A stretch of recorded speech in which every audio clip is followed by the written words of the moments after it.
Welcome to the Select Board meeting of Tuesday, March 4th. Please join the board in a pledge of allegiance to the flag.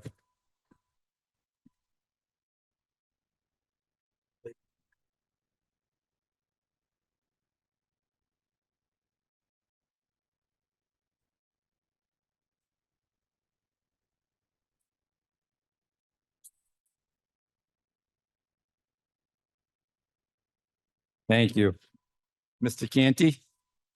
Thank you, Mr. Chairman. Tonight's meeting of the Plymouth Select Board is taking place in a hybrid format. Members of the board are joining us here physically at the 1820 courtroom at Town Hall.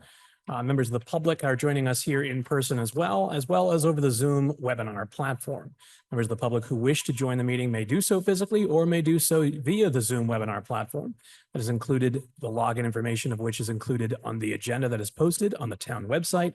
Members of the public are also reminded that per Massachusetts General Law, Chapter 30A, Section 20, any person may make a video or audio recording of an open session of a meeting of the Select Board after notifying the chair, subject to reasonable requirements of the chair, so as to not interfere with the conduct of the meeting. At the beginning of the meeting, the chair shall inform other attendees of any recordings. We are aware of a recording being made by the local scene. We are not presently aware of any other recordings being made. Thank you, Mr. Chair. Thank you. At this time, I'd like to turn it over to Chief Flynn. Welcome, Chief. Good evening, gentlemen. I wish to thank you for taking time out of your meeting tonight to allow us to have this brief ceremony of new promotions within the police department. These promotions came about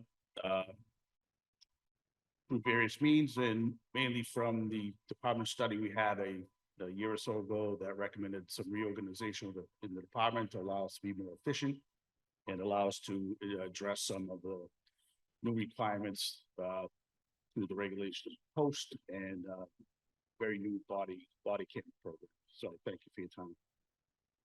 This evening, we're going to be swearing in 2 new lieutenants and 4 new sergeants. We'll start with Lieutenant Ryan Croak.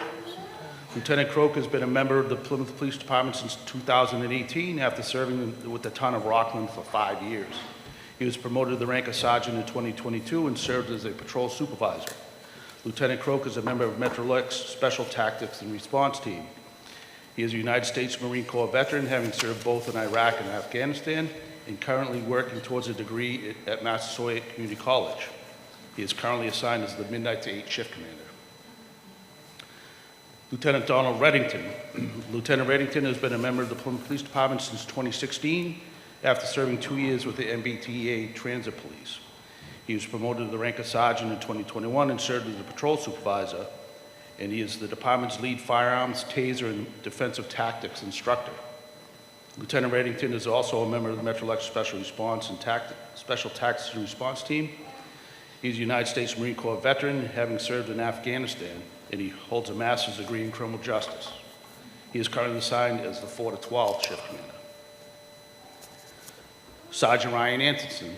Sergeant Anderson has been a member of the Plymouth Police Department since 2012. He has served as a school resource officer, a clinician co-response officer, and is currently assigned to both the Honor Guard and motorcycle units. This year, he completed the necessary training to join the department's training division as both a firearms and taser instructor. He served in the United States Coast Guard and holds an associate's degree in criminal justice, and he is currently assigned as a patrol supervisor. Sergeant James Lopes. Sergeant Lopes has been a member of the Plymouth Police Department since 1997, after serving for a year with the Marshfield Police Department. He is currently assigned to the Prosecution Division as a Discovery Compliance Officer and the Body-worn Camera Manager. He has served as a General Crimes Detective, DEA Task Force Officer, School Resource Officer, and maintains a position on the Mountain Bike Unit. Sergeant Lopes holds a Master of Science degree in Criminal Justice Administration. Sergeant David Ross. Sergeant Ross has been a member of the police department since 2006 and is currently assigned as a patrol supervisor. He previously served as a narcotics detective, general crimes detective, street crimes officer, and a DEA task force officer. Sergeant Ross is a deputy commander of Metrolux Special Tactics and Response Team and serves as a department firearms and use of force instructor. He is a United States Army veteran, having served in Iraq, and holds a master's degree in criminal justice. Sergeant Brendan Ricks.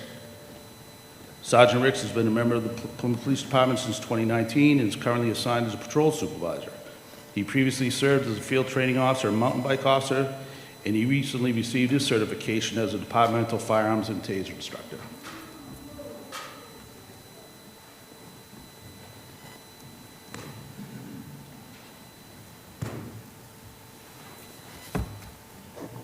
Gentlemen, if you could raise your right hand and repeat after me. I state your name. Do solemnly swear that I will bear true faith and allegiance to and will uphold and defend the Constitution of the United States of America, the Constitution of the Commonwealth of Massachusetts, and that I will fairly and equitably execute the laws thereof within the extent of my authority and jurisdiction. So help me God. I state your name. Do solemnly swear that I will faithfully and impartially discharge and perform all the duties incumbent upon me as, state your rank, of the Town of Plymouth Police Department, and I will obey and be bound by such rules and regulations as now are and may be from time to time established for the government of the Town of Plymouth Police Department. So help me God. I state your name. Hereby accept the position of, state your rank, in and for the Town of Plymouth Police Department of the Town of Plymouth. Congratulations.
Mr. Chairman, this concludes our portion of the ceremony. I would like to thank you and the rest of the board for your time this evening. I'd also like to take a moment to thank Senator Dylan Fernandez, who has been kind enough to provide citations for each of these gentlemen for their accomplishments. Thank you.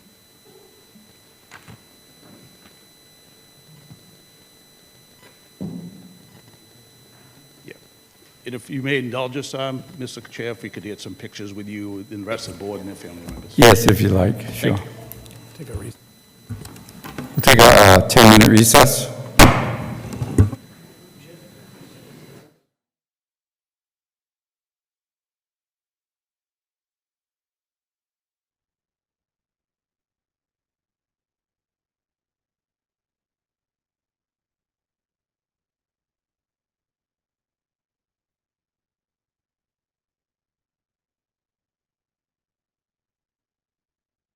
Welcome back. The next item on the agenda is a public hearing. In accordance with Chapter 138 of the Massachusetts General Laws as amended, notice is hereby given that a public hearing will be held at Plymouth Town Hall, 26 Court Street, on Tuesday, March 4th, 2025, at 6:15 p.m. to consider the application for a new annual all-alcohol restaurant license from Dillon's Kingston Incorporated, doing business as Local Provisions, 295 Court Street, Colin Dillon, manager. Description of the premises is as follows. 1,257 square feet, one floor, two entrances, exits. Front entrance leads to a long, narrow bar area where all food and drink will be served. Back room for prep and kitchen space. Anyone wishing to be heard on this matter should plan to attend this meeting. I now declare the hearing open. Anyone wishing to speak in favor of this application? Is anyone online, Jade? No? Anyone wishing to speak in opposition to this application? Seeing none. Colin, did you want to say a few words? No, you need to come up to the microphone. Go up to the mic. Hi, I'm Colin Dillon. I own Dillon's Local in Plymouth right now. We are trying to expand our business a little bit. And we're just hoping to open a little neighborhood pub around the corner and have some decent food and just have a little bit of fun, but not too much. Yeah. That's about it. Mr. Blitzer? I just need permission to speak, so. Colin, what are your plans for, like food? Similar to what you're doing, at Dillon's? Well, we don't want to cannibalize ourselves, but we're gonna do similar food, but not the same food. I mean, that'd be silly to be that close and we'll try to stay open a little bit later, not too late. It's tough to get a bite to eat in this town late night. Yeah. So I'm thinking Thursday, Friday, Saturday nights.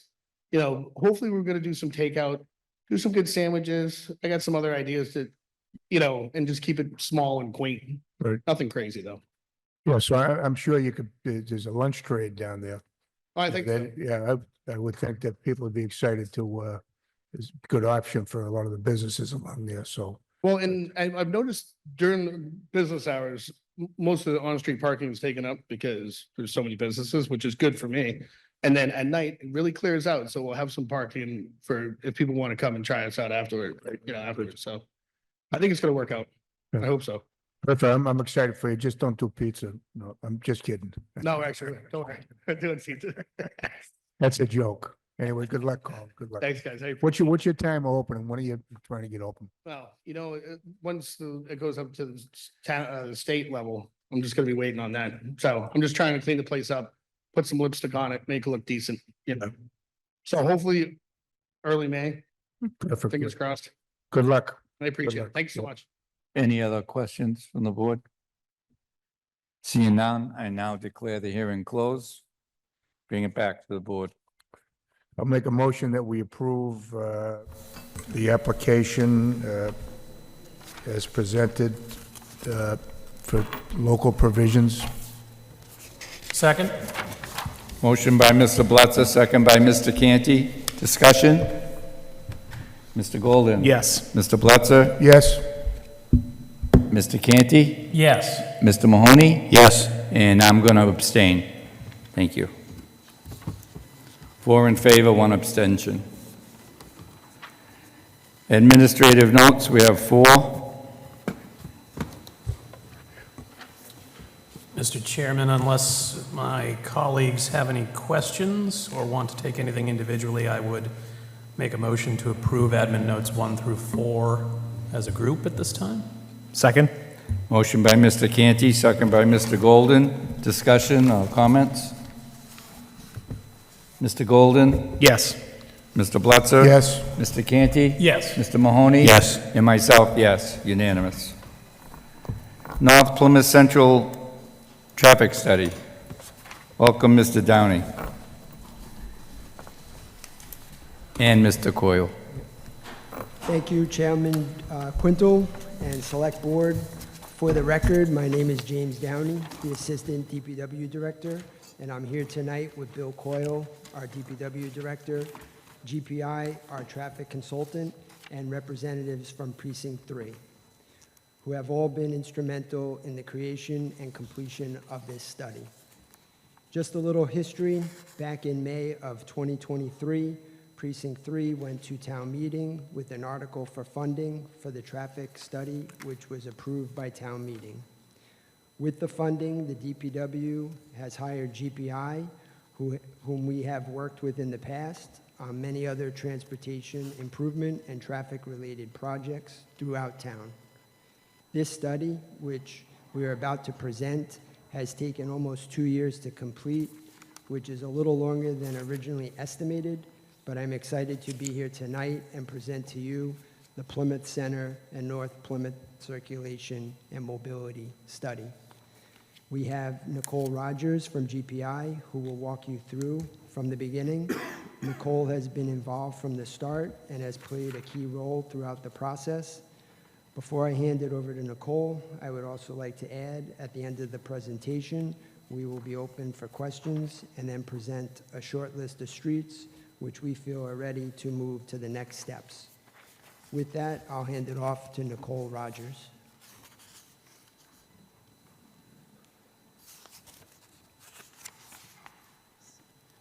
Do you think there's any way to like zoom that up a little bit because he's getting cut off? If that's an option. Thank you.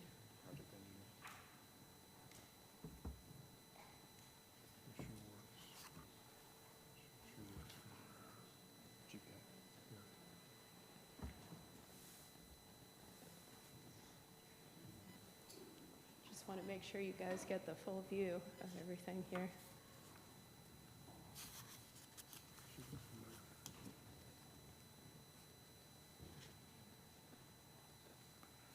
In order for everybody here, you have, at home, you have to speak really close to the mic, just, Thank you. Is this good? yeah, they can hear you now, yeah. Awesome. All righty. Well, good evening, everyone. Thank you so much for making time on your agenda for us tonight. We're here to present our final findings for the Plymouth Center and North Plymouth Circulation and Mobility Study. My name is Nicole Rogers, like James said, and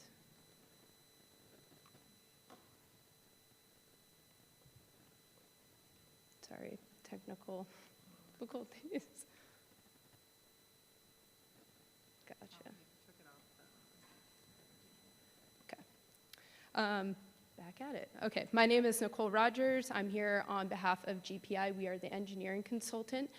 We're out of Wilmington, Mass. I'm joined tonight by my colleague John Diaz here. And like James said, we've been working really closely with the DPW and the folks at Precinct 3 to really put this plan forward. I'd also be remiss as to not thank the residents of Plymouth, as their feedback has been really instrumental throughout the entire process. So many thanks to the entire community. Just a quick agenda for tonight. I'm going to give some brief background. Project info will touch on the existing conditions analysis as well as the community input, which collectively really helped us shape this plan. We'll also touch on some of the needs and opportunities, and then I'll get into the nitty-gritty with the recommendations and how do we move this plan forward. And then, like James said, we'll open things up for some questions. So just study background, this is our study area. I'm sorry, this is getting cut off again, but no worries. This is really focused on the North Plymouth and Plymouth Center neighborhoods. Generally, the study is bound by Obery Street to the south, the waterfront to the east, the Kingston Town Line to the north, and Route 3 to the west.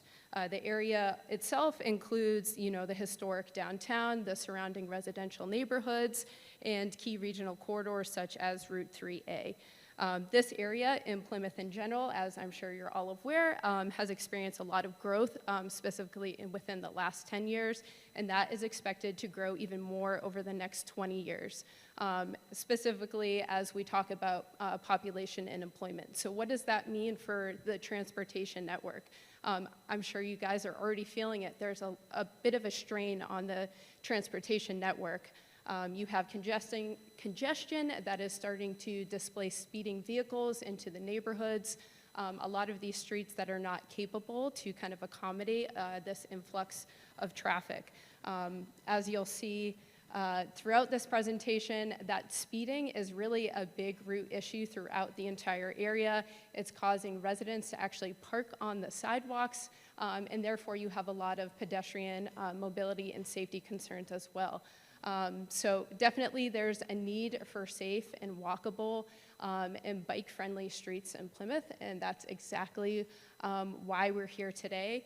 Like James mentioned, this project was initiated by Precinct 3 and approved by town voters back in May 2023. Just to give a little bit of background, an informational public meeting was held back in August 2023 and a public open house meeting back in April 24.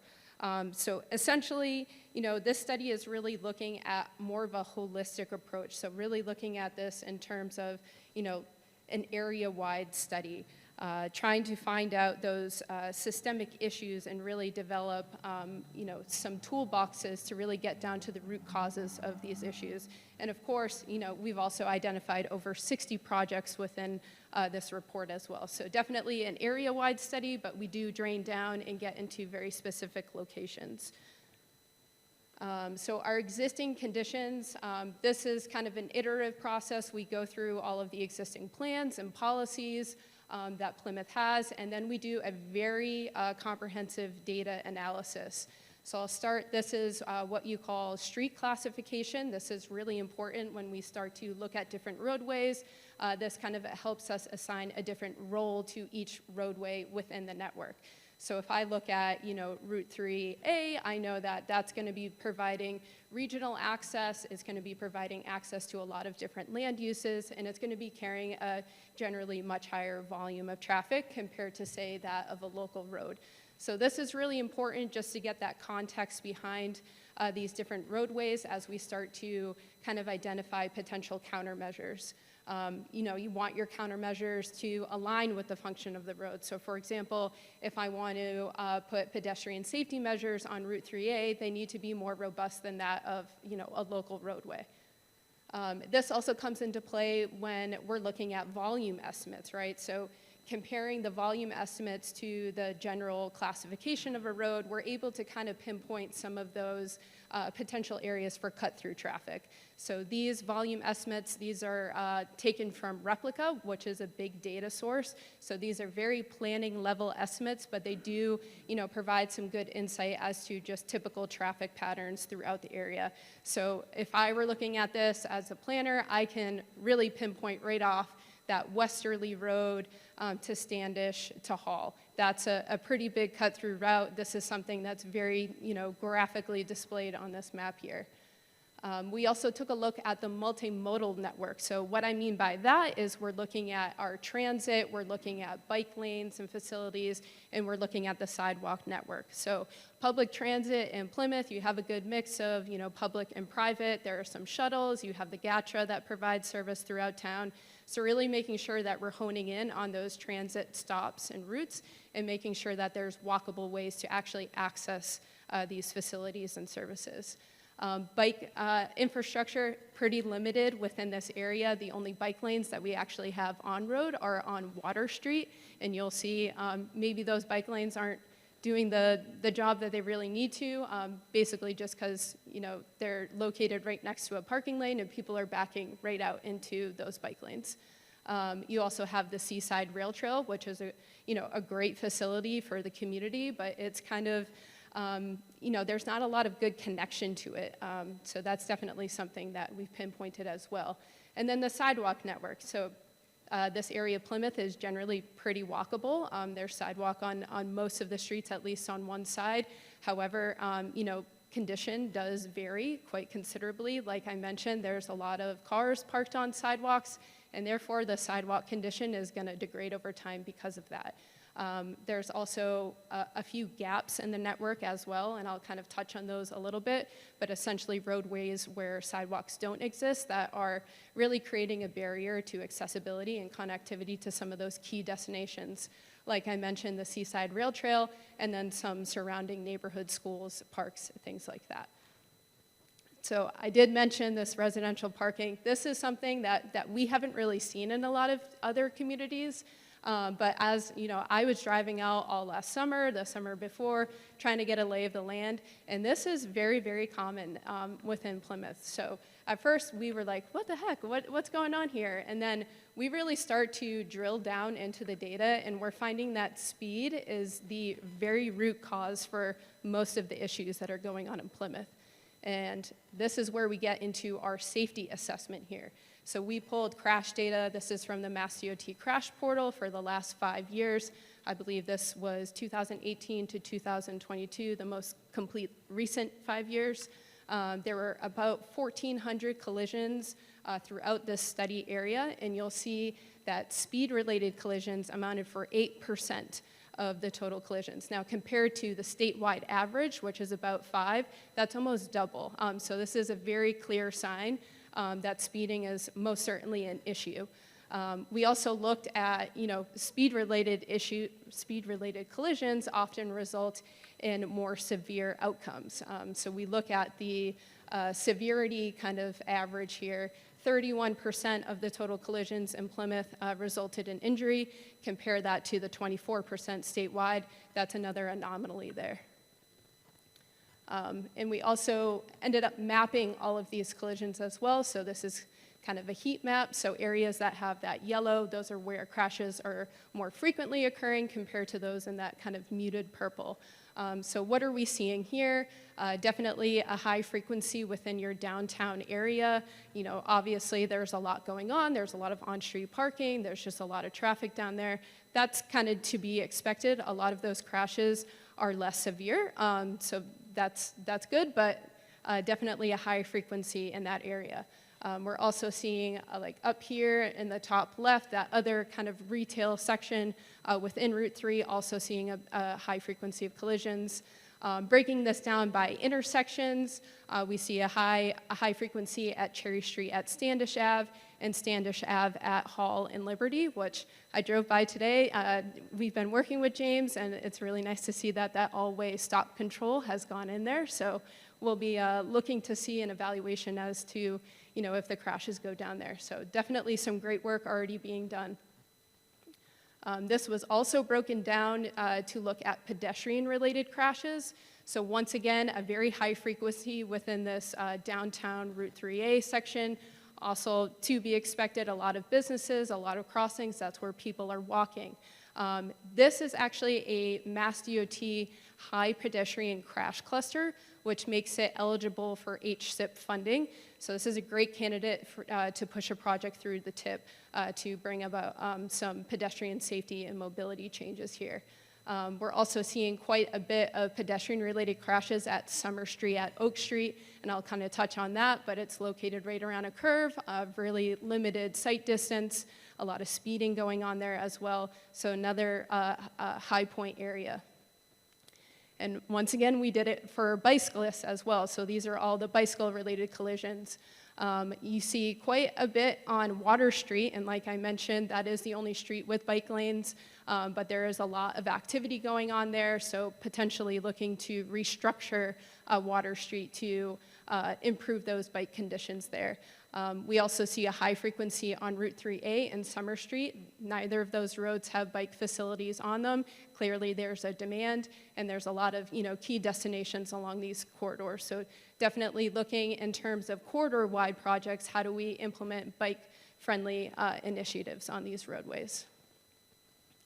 So public input, like I mentioned, we did have an informational session back in August 2023, and then a public forum in April 2024.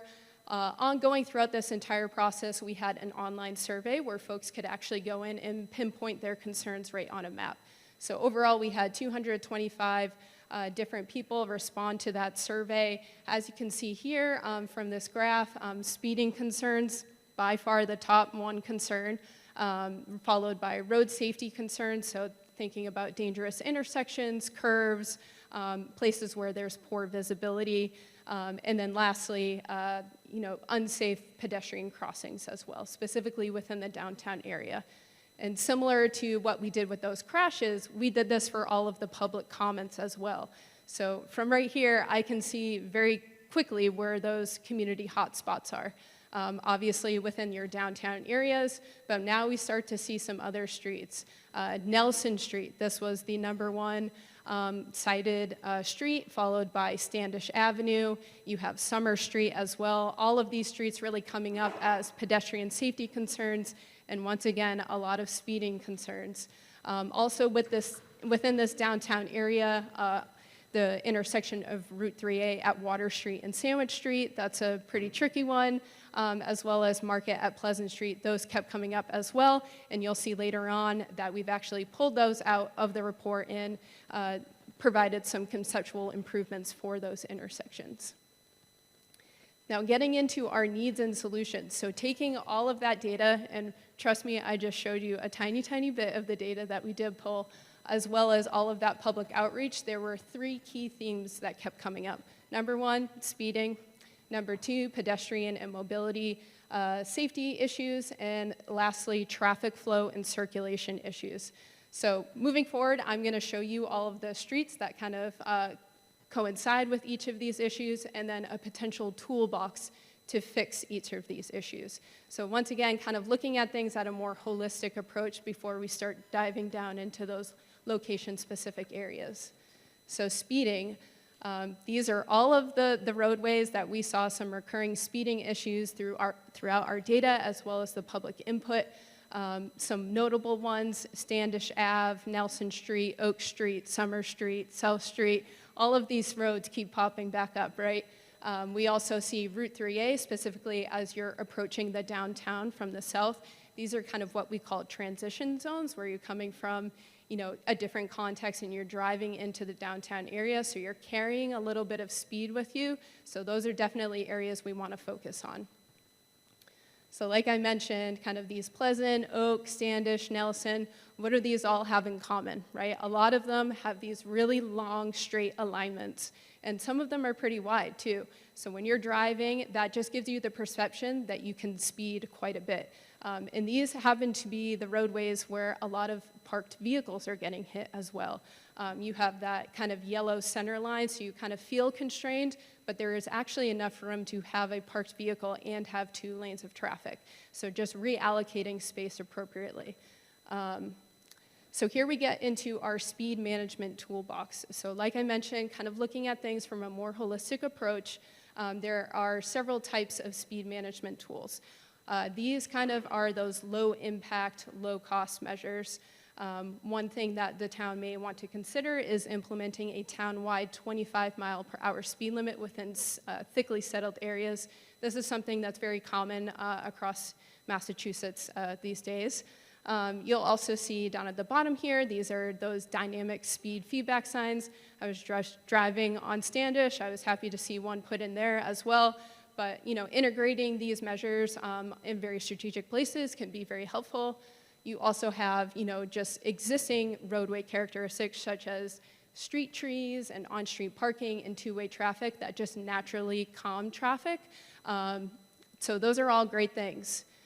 We also come into some of our more expensive or more intrusive measures, and these are, you know, a combination of horizontal and vertical deflection measures. So you have neck downs and curb extensions that kind of narrow the roadway down. You have chicanes, which kind of create a natural curvature to the roadway, tightening curve radii, you know, just slowing down turning speeds, reducing crossing distances, and then raised intersections and crosswalks, which give a little bit of vertical deflection, and as a driver, you kind of slow down.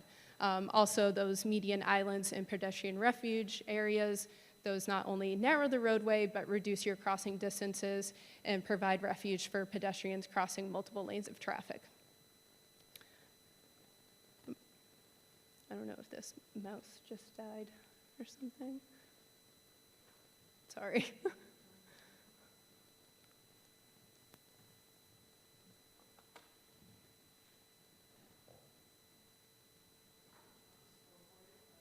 Yeah, that's perfect. All right, on to pedestrian safety and mobility concerns. So once again, taking all that data, all that public outreach, these are some of the key areas. As you can see, that downtown area, that's a big one. So definitely honing in on these corridors. You also see some dots there. Those are reflecting intersections that have some pedestrian crossing concerns as well. We can move forward to the next slide. But once again, looking at these kind of areas, these are really broken down into 3 categories. One are crossing concerns. So within your downtown area, you have a couple of mid-block crossings. You have vehicles parked close to the crosswalk, so it really obstructs the visibility there. We also have sidewalk condition. Like I mentioned, the parking on the sidewalks, there are some areas where your sidewalks are in poor condition.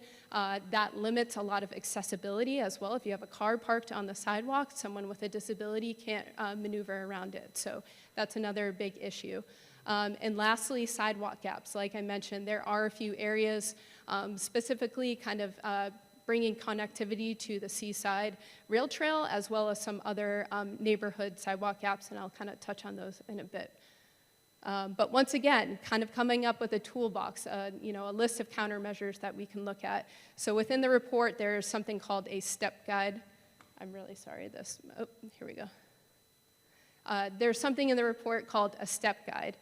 So essentially, you can kind of see on the left here, these are measures for mid-block crossings that the town can consider as, these requests come in. So on a low volume, low speed roadway, simple signage might suffice. But as volumes increase and as speed increases, your measures are going to be more robust. So you can start introducing things like raised crosswalks and RFBs, which are those flashers, and then curb extensions to reduce the crossing distances, and in the most extreme cases, hawk signals. I don't know if there's going to be any hawks going around Plymouth yet, but it's something to consider. So on the right here, you can kind of see a couple of those measures all combined. You have a raised crosswalk, you have the RFBs, you have a raised median. So these things collectively not only slow traffic down, but improve visibility for pedestrians. And then lastly, traffic flow concerns. So obviously, Plymouth has been experiencing a lot of congestion, and that means that a lot of these vehicles are now dispersing into neighborhood roads. So like I mentioned, some of these roads are super narrow, they can't really accommodate that. And then others, you have the issue of people parking on the sidewalk because they feel like it's too constricted.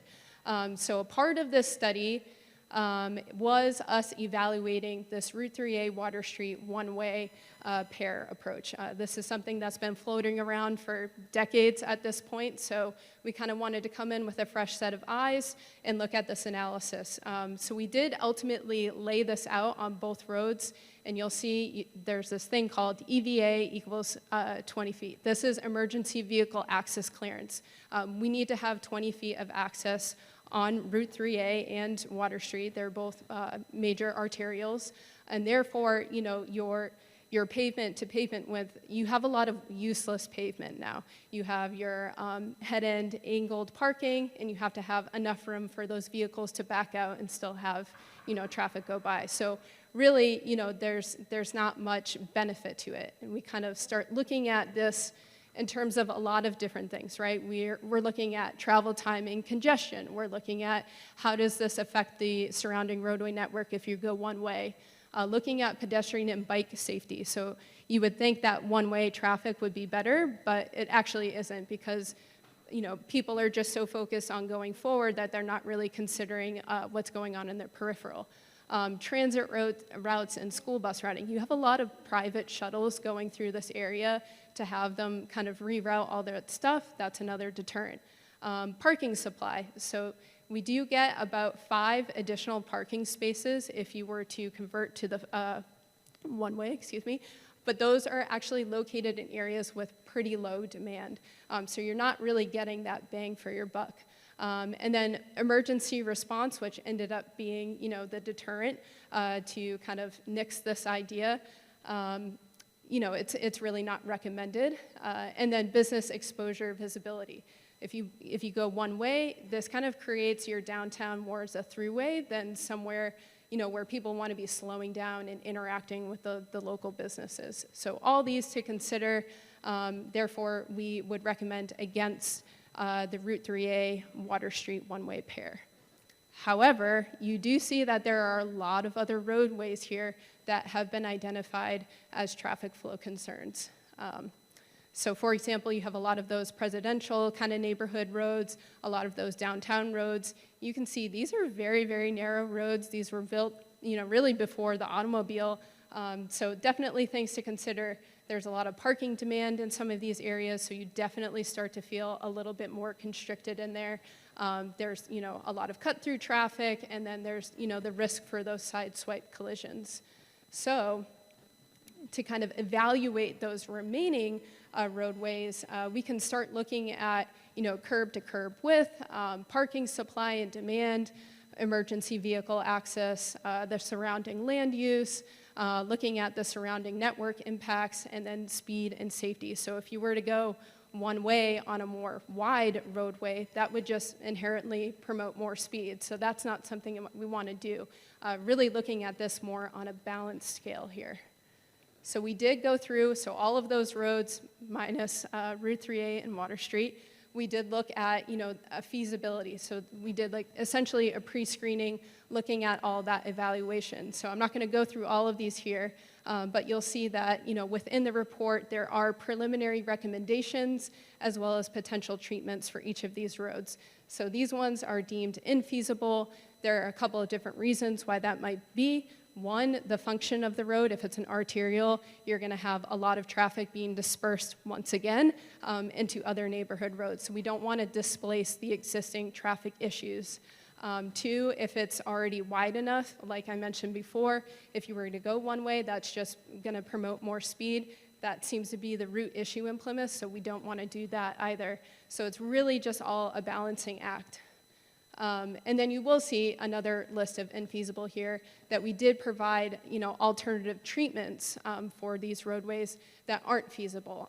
That could include kind of shifting your parking from side to side through a chicane effect. So essentially you would create little parking bays on one side and then switch them to the other side. So vehicles kind of have to, naturally curve their way through and slow down vehicles while you maintain your parking supply. Now, there were a couple of other roadways. Sorry, this mouse was again.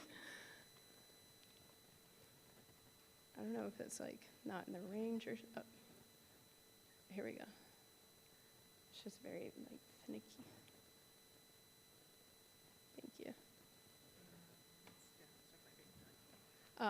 So now we have a list of feasible roadways, right? So based on those evaluation criteria, we start looking at some of these different ones. You have Chilton and Clifton, Fremont Street, that's one that came up, Ocean View Avenue. All these roadways are deemed eligible. And once again, you can kind of see the evaluation that we're looking at. So classification, that curb to curb width, what is the parking like out there? Is there high parking? Is there low parking? And then looking at potential treatments, right? So it might be eligible, but is that the right solution? So really looking at, that balancing act once again. If we go to one way, you lose, full functionality of the roadway. You have to do some detours. And then if you maintain that two-way, you get rid of some of the parking. So it's kind of always going to be a little bit of a trade-off here. I apologize. I'm just going to go to my notes here. Now we're finally at some recommendations. I know it kind of sounds like I already gave you a lot of recommendations, but mostly we're broken up into town-wide programs and policies, and then we're going to get down into those, specific locations. So part of this study was really looking at all of the existing plans and policies that are already in place within Plymouth, but we were able to identify a few gaps that would essentially, maybe hinder implementing this plan in the future. So as you can see, I'm just really going to focus on the latter three, but crosswalk installation policy and program. There were a lot of requests for crosswalks to be installed throughout the area. You definitely need to have a policy and a procedure in play to make sure that crosswalks are really only being installed where it's safe to do so and where it's appropriate to do so. Enforcement and public education. Speeding is a big one, parking on sidewalks, another big one, but we realize that those resources aren't always readily available, and your residents need somewhere to park, right? They shouldn't be,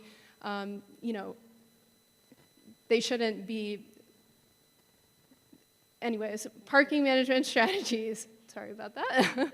I couldn't come up with a word. Parking management strategies, right? So really recommending that the town look at different strategies to get people off the streets parking.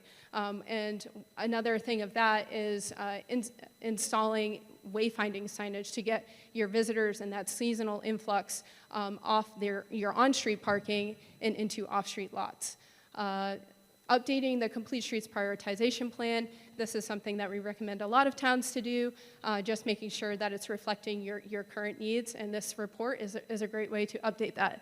And then lastly, like I mentioned prior, integrating that 25-mile-per-hour thickly settled speed limit. So then focusing on our traffic flow request program. Like I mentioned, we did have all of those eligible roads, right? They need to go through a standardized process. So kind of coming up with this program. So essentially a resident would submit a request to have traffic flow converted, right? That would have to go through a feasibility evaluation up front to make sure that it's eligible, and then it would have to get a butter support. So a thing that we do a lot in traffic calming policies, and I'm going to touch on that too, but that requires a street and residents to get a certain percentage of approval, a butter approval. Therefore, it makes it a lot easier for the DPW to kind of come in and make that change when they already have the support backing. So then, the DPW could go in and make that a temporary one-way, evaluate that for, a couple months. If things are going well, make that a more permanent condition. And then there's also a recommendation for a traffic calming policy and program. Like I mentioned, there's a lot of requests for speed management throughout the study area. So coming up with a way to take those requests and standardize them is a great recommendation here. It would be very similar kind of to the traffic flow program where, a citizen makes a request, it goes through an initial pre-screening phase, to ensure that there's enough volume and speeding is actually an issue to, instigate these measures, and then going through that abutter support. And then the town can actually go back to that speed management toolbox that we came up with and pick a measure that's appropriate for that road. Once again, kind of implement it. That could be on a temporary basis, do a little bit of evaluation, and then go ahead and make that a permanent fixture. And then also adopting a street topology system. So I kind of started this presentation with that street classification map, right? That kind of defines the role of a road within the network. We kind of wanted to do that for Plymouth, but make it a bit more tailored to Plymouth. So we're looking at a bunch of things, vehicle volumes, multimodal demand, we're looking at speed, land uses that are typically served, as well as typical parking utilization. So you'll see that we've kind of developed these different topologies. And if you go forward, John, you'll see that different cross-sections have been developed for each of these groupings. So therefore, once a project comes in, the town can kind of go through, look at that map, and be able to quickly identify, some cross-sectional balances that are appropriate for that street. So you can kind of see on one side, you have two-way flow, parking on one side that's chicaned, or you could go, if you have a little bit more room, have parking on both sides, but implement curb extensions at key locations throughout the corridor to slow down speeds. And then we get into our projects. So projects, identifying these, it's pretty an iterative process. Like I mentioned, we're going through all of those existing plans and studies that have already been developed, pulling out any plans that are ongoing, as well as taking all of our data analysis. So looking at our safety data, looking at all of the community input, pedestrian generators, multimodal demand, parking, we're looking at that gap analysis. And I love the graphic on the right because it really visualizes the process pretty well. We're essentially taking all of those layers and overlaying them together to be able to pinpoint where those key areas are. So if you go to the next slide, John, you'll see, and I've mentioned these roads throughout this entire process. We have identified some key priority corridors. They include Route 3A, Nelson Street, Standish Ave, Allerton, Birch Avenue, Cherry Street, Oak Street, Summer Street, Water Street. So it's recommended that these corridors be streamlined for further study and engineering design. And I'll kind of touch on the three in red. So Route 3A, like I mentioned, it's a regional arterial, but it also provides access to your, historic downtown. So it sees a lot of traffic. And as you can see kind of through this graphic here, it goes through a lot of different varying contexts. So on the outskirts, you kind of have those building setbacks and your travel lanes are a little bit wider. There's not parking on both sides. So you kind of have that perception that you can speed through these areas. But now you're speeding towards your downtown where you have a lot of pedestrian activity, a lot of on-street parking, just a lot going on. You'll also see kind of these pinpointed areas throughout. A lot of mid-block crossings throughout 3A that are kind of blocked by parked vehicles, making that, a key concern. There's a request for speed management throughout. And then kind of, if you go to the next slide, John, we've really decided to pull out, like I mentioned, that downtown area. So as I referenced before, this is a pedestrian crash cluster within Mass DOT's crash database, which makes it HSIP eligible for funding. So we decided to go in through here, and it's kind of hard to see on this, but within the report, hopefully you can get a better view. But really, making some modifications for pedestrian safety. So a lot of curb extensions, RRFBs, tightening up intersection realignments. And then we're really focusing on that Route 3A at Water Street and Sandwich Street. You'll see that we kind of provided two different alternatives. One's a non-signal, one is a signal, but it removes that two-stage pedestrian crossing, which really holds up a lot of the delay that's occurring there today. So hopefully making a change there kind of improves some of the flow and efficiency throughout Route 3 as well. Nelson Street, like I mentioned, this was the most referenced street within the public input. You can see it's a pretty long, straight alignment. It has wide travel lanes, and therefore a lot of speeding vehicles. We did see some cars parked on the sidewalk out here as well. If you're familiar with Nelson, it does have this little horizontal, or big, I should say, horizontal curve right at the end, and then you have two crosswalks at either side. So that curve really limits your visibility here. I've heard from several residents that people come around that curve and then gun it down. So that's really creating a significant safety concern out there. There's also a lot of heavy bike and pedestrian volume out there. You have the Seaside Rail Trail, you have the beach there, so people park and then walk. So definitely coming up with some mitigated measures here. So moving on, this is kind of just a initial concept recommendation that we made. At the top, you can kind of see the existing cross-section, wide lanes. So we're proposing to narrow those lanes down, slow vehicles down, actually create parking bays and chicane them as well. So you're kind of creating that natural little curvature throughout the roadway, really slowing vehicles down while also maintaining some, significant parking there as well. Standish Avenue. This is has significant safety issues out here. We went through some of the crash data that James gave us.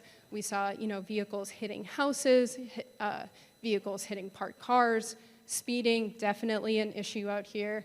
Once again, you have those long straight alignments that's really promoting that natural speeding to occur. Cars being hit on the sidewalk. A lot of heavy bike and pedestrian activity due to the schools and parks out there as well. So Standish Ave really paints itself as, a great candidate for a corridor-wide project. And we actually did quite a deep safety assessment at Standish. Pretty kind of crazy out here. We calculated all the crash rates within the segments as well as the intersections. And if you don't know, a crash rate is essentially the amount of crashes per the million entering vehicles within an intersection or segment. So it kind of really allows us to compare apples to apples. And what we do typically is compare that to statewide and district-wide averages, and you'll see all of the areas in red here are exceeding both of those averages and by a lot. So Also to mention, I did drive down Standish earlier. I saw kind of the traffic improvements that have been put in at the Alden Street intersection, as well as the all-way stop at Liberty and Hall. So we'll kind of monitor that crash data as, some time goes on. But there's also, these areas down towards the left of this graphic and up towards the right where those segments are very much exceeding those safety averages. We also took a look and found that there were 16 instances of vehicles hitting parked cars. That is wild. That's pretty significant.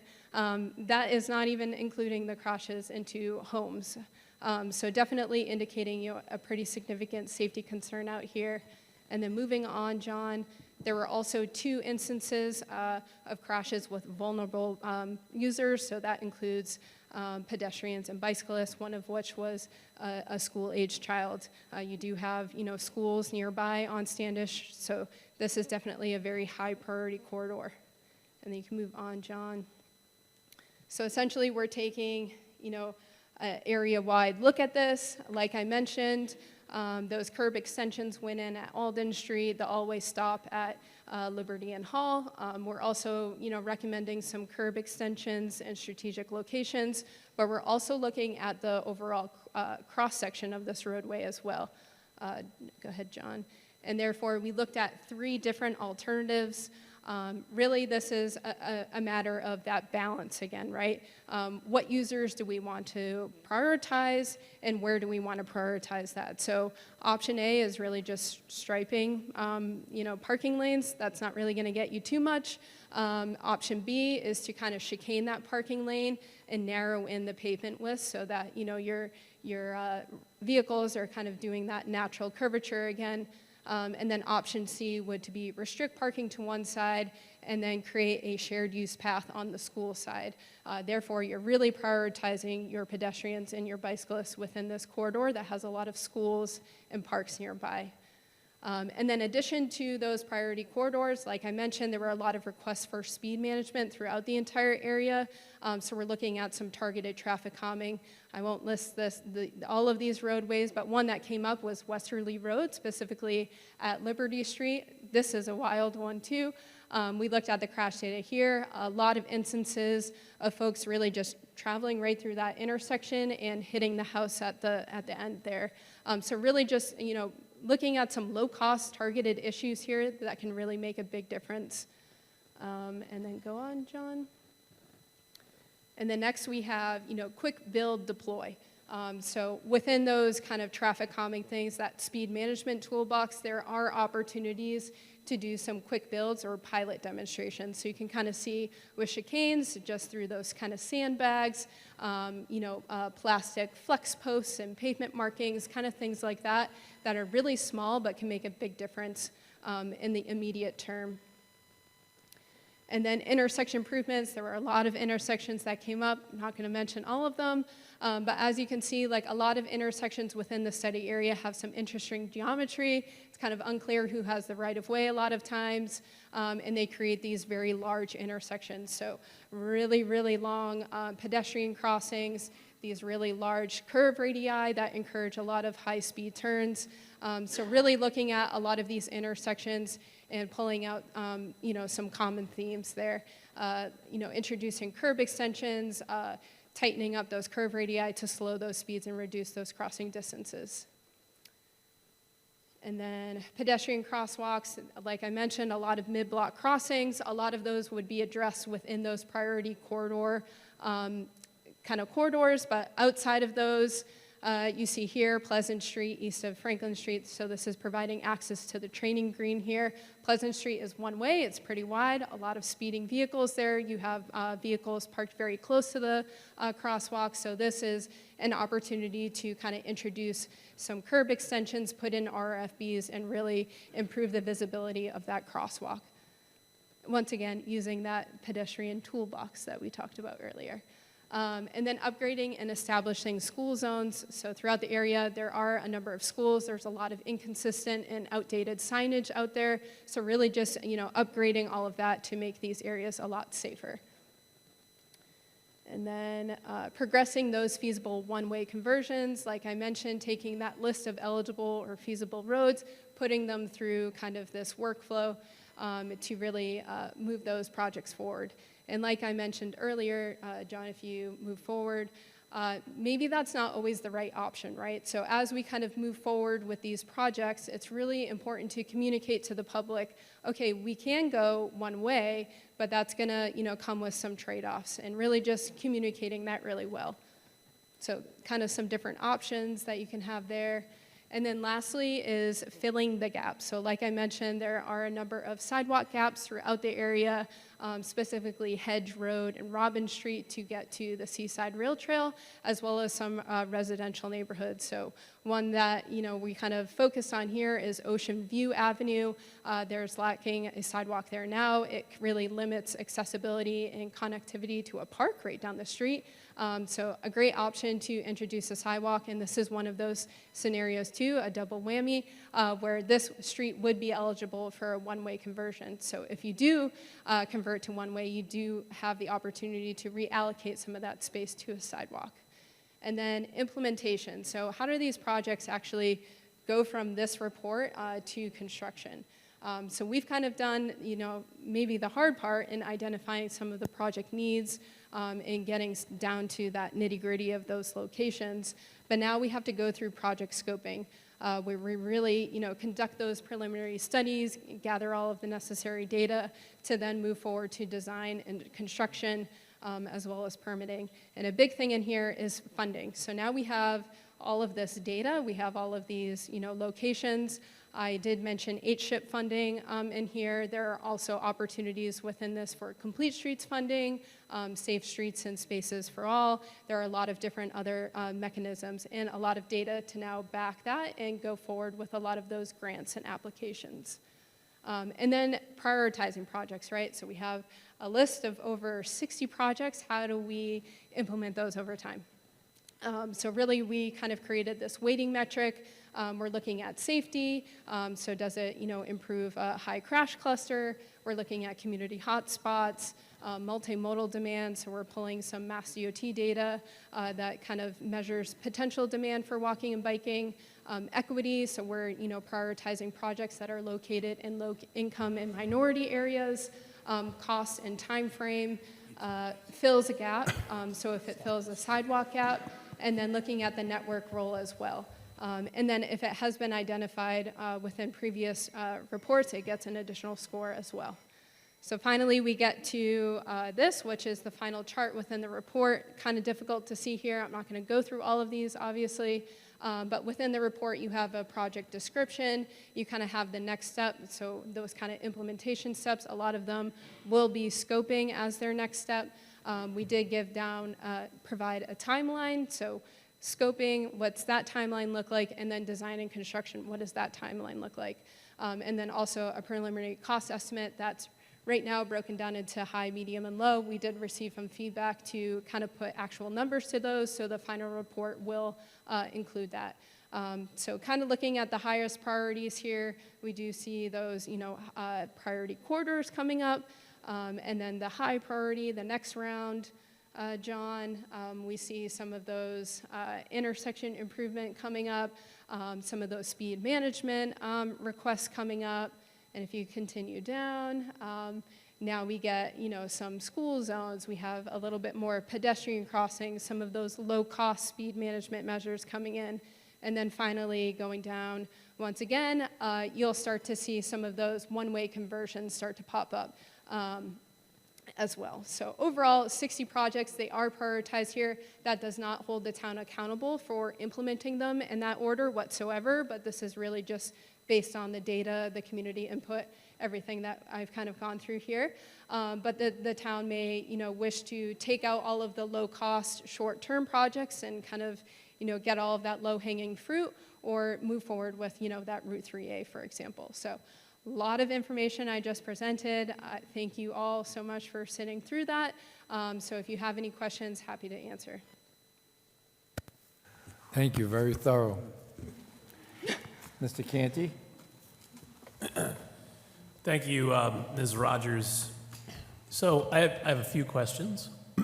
First, how long, obviously doing 60 projects or 60 or so projects is going to take a bit. So how long is this considered within the industry to be like valid and fresh data to rely on when making a project? Definitely the crash data holds up. You have a very known safety issue that's going to continue to be a safety issue until you fix it. And Okay. then, you know, traffic volumes, those are going to go up and down depending on growth or whatnot. But I would say, you know, a lot of this is safety-based and public input-based.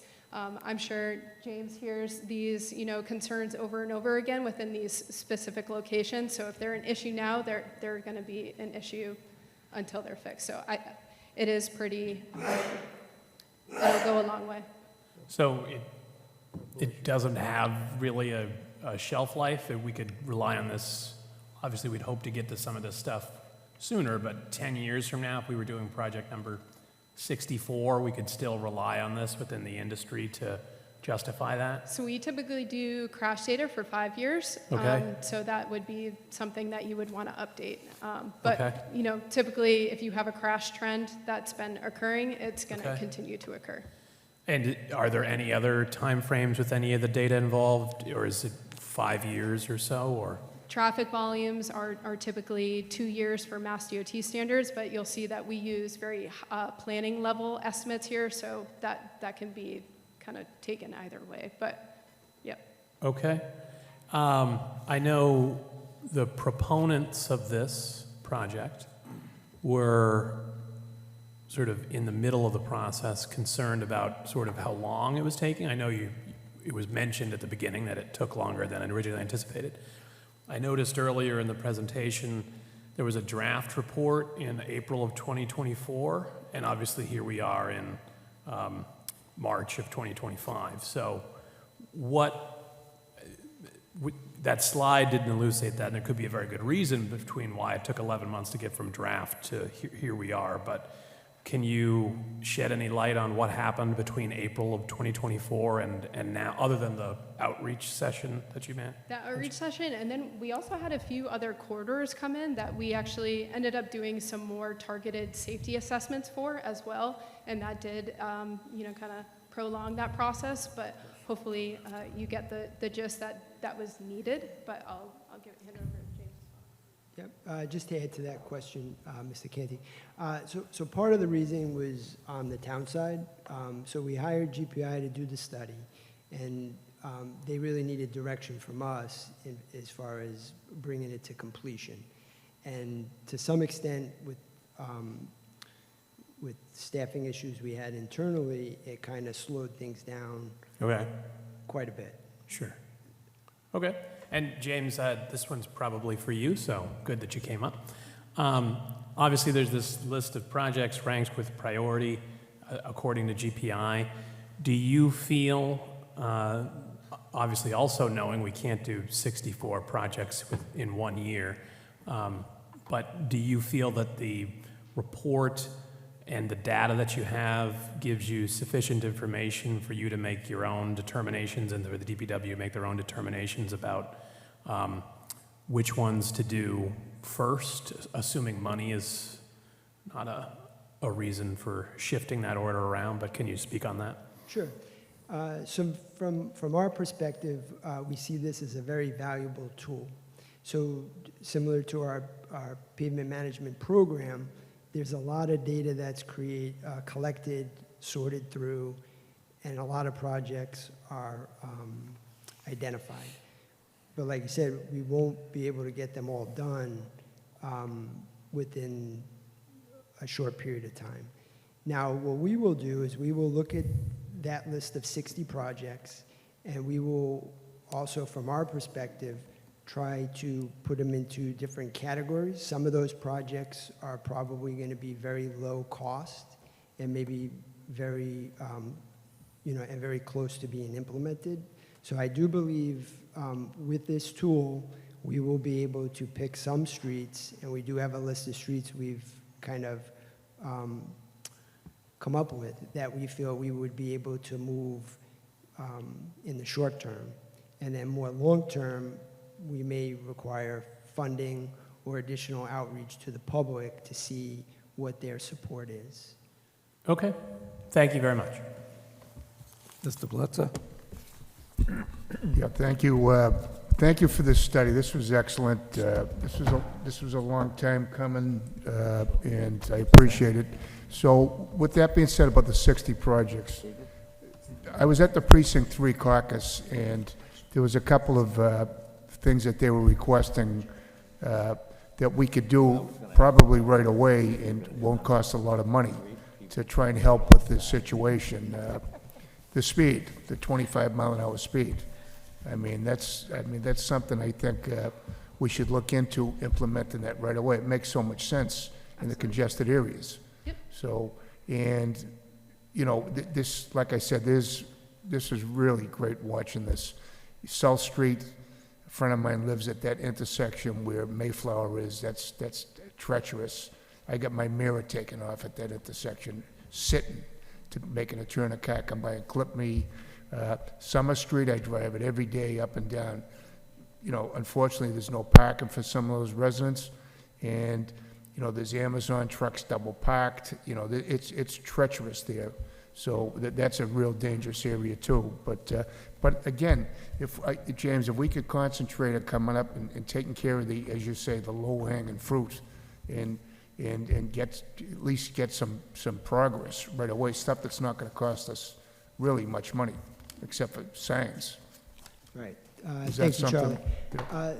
So just to mention, the 25-mile-an-hour townwide thickly settled, that is something that we were going to be coming back to you shortly to Okay. present. All right. So that is something that is in the works. It was mentioned here, and we are looking to implement that. So within a short period of time, we will be back to present that to the board with how Okay. we would like to proceed with that. Other streets that I think are going to be able to move quick would be Birch Avenue, Fremont Street, Nelson Street, Oak Street, even though some of these might be a very quick fix and some will go for additional input from those residents. Right. Same thing with Standish Avenue, Westerly Road at Liberty, and then we are just about ready to make the improvements, or at least go out to bid, on the Court Street, Cherry Street traffic signal. So that also falls in this district, and we are close to putting that out. And this is also a roadmap for if there's any projects that are gonna happen on any of those streets in the near future, you know, even if it's a couple of years down the road, at least you know that if you're gonna do it, you better include these changes. So we're not doing, unfortunately, it's happened that we've dug streets up a couple times within a short period. So this would be very helpful as like a roadmap for that. So anyway, Yeah. No, thank you for your work. So Yep, you're a lot of welcome. work. And I agree. And I think even though the data and the information presented here will hold true, I think in time, we will revisit, I think, in 20 years from now, even though we would look at this report, we probably would need to, make sure nothing's really changed. Yeah. So I think we would need to update some of the information in the future, but this definitely gives us the tools we need to start looking at doing things today and setting up for the future. And while I'm thanking Precinct 3 for being proactive months ago to get this study going, it was a great idea. It's going to be very helpful, so thank you. Mr. Mahoney? James, so we have, you and Mr. Coyle have a path forward off of this report, right? Okay, all right, that's great. Nicole, so when the chair said that you were very thorough, that was an understatement. So I just a couple of quick questions, and I don't know if you can you get back to the slide with the safety 20% and the different percentages?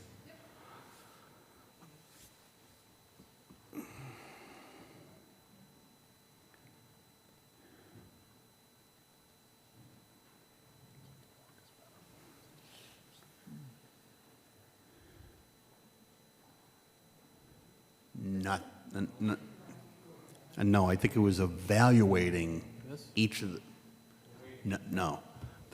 The prioritizing.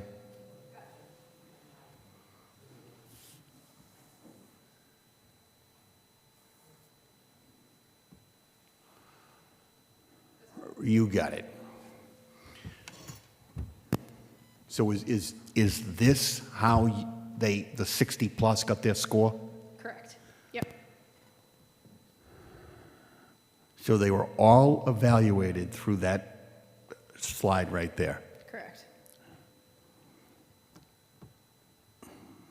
Okay. And I do, within the report, there are, those evaluation criteria are broken down. So for safety, for example, we're looking at the number of crashes, occurring at that intersection or, on that segment. If they have a higher, occurrence of crashes, it gets a higher score within that 20%, if that makes sense. And then for community hotspot, looking at all of that, community data. So if it was in like a top percentage of those mentions, it got a higher score. If it wasn't mentioned at all, but it could have been a sidewalk gap, it doesn't get that high of a score. And then looking at, fills a network gap, is it gonna fill a sidewalk gap? If so, it gets a higher, score within that category. If it doesn't, it doesn't get much, if that makes sense. Right. Nope, makes complete sense. I just want to clarify that. Yep, Thank you very much. of course. I see the town meeting members from Precinct 3, where it all began. Would you have any questions or comments?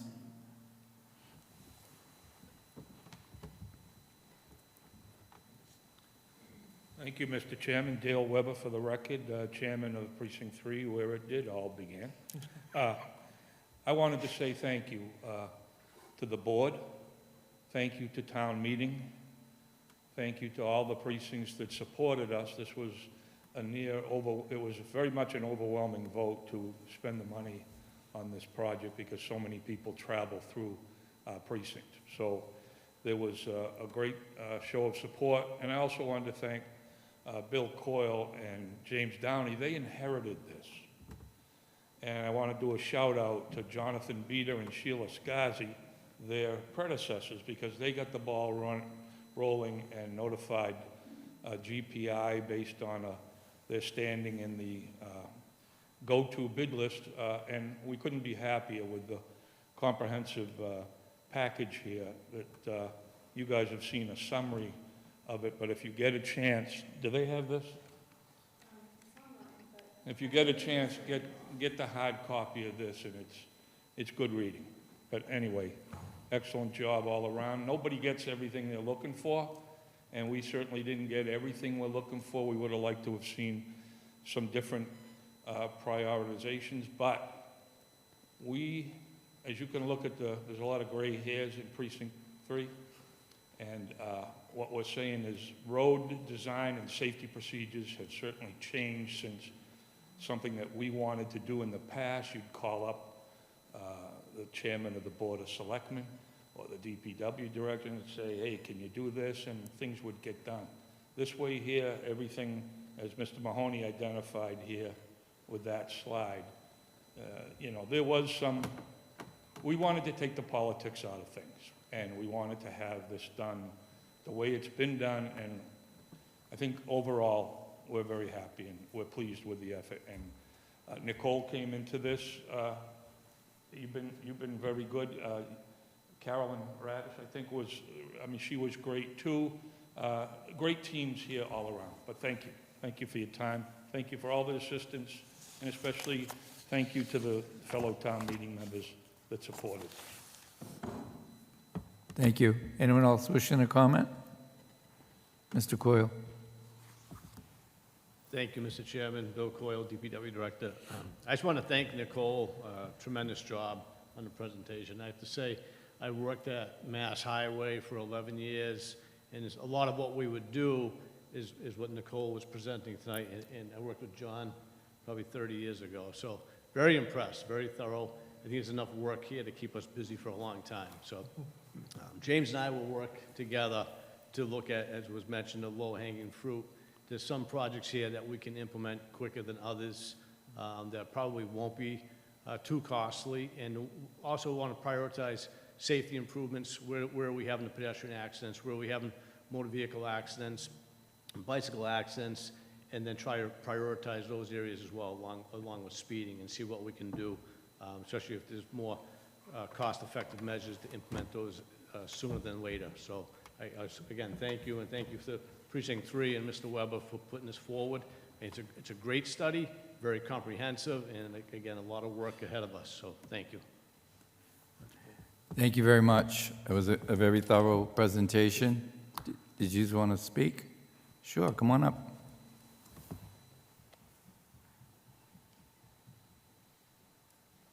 Hello, Chairman Quintel and members of the board. My name is Tiffany Park, and I'm speaking also as a resident from Precinct 3, where it all began. I was hoping my gray hair didn't show up as much, but you probably can see it. I've been following this study. I live downtown. I think a lot of people can attest to the fact that, where you park and how you get to work and, how much people speed down your street is such a personal issue to people. So I'm glad that, Precinct 3 initiated this and how involved people have been. So I've been following it. I participated in the survey, also attended the open house that you folks had back in April of 2024. Really pleased with the thoroughness of the study. Obviously, I appreciated very much the way that GPI looked at the importance of network flexibility with respect to how the different downtown streets work with each other. Very much liked the suggestions that were made to the intersection over near Market Street, Summer Street, Sandwich Street. There was a slide that showed the options that were presented there. So really aside from my comments, just saying how much I appreciated the work that went into this, I do have a question, and I don't know if it's one more for Nicole from GPI or if it's from DPW, but the layout that was presented for that intersection over near Market Street was part of the April 2024 open house, and a lot of people had an opportunity to look at it and comment on it. I think that the tweaks that they've proposed would work really well. It's just enough so that it will make pedestrian safety much better. It will slow traffic. The traffic calming measures are good, and I don't think that the measures are that far of a reach as far as expense and the extent of the work that has to be done. However, in the interim, I did recently attend a presentation about the Downtown Resiliency Project, which of course I think is a great project. But as part of that project, a very different plan for the Market Street, Summer Street, Pleasant Street area was presented. And that, I have a good amount of concerns about that version of the plan that was presented and how that might impact the intersection and traffic flow around the area, and also whether that alternate plan will in fact make the intersection safer and calm traffic. So I guess my question, sorry, long-winded, is the concept that was presented last year that people commented on that was presented tonight, is that what we're looking to do? Or is the alternative that was presented as part of the downtown resiliency, is that what we're looking to do? Or is there going to be a conversation in between? So that would be through you, Chairman Quintel, if I could just ask that question for clarification.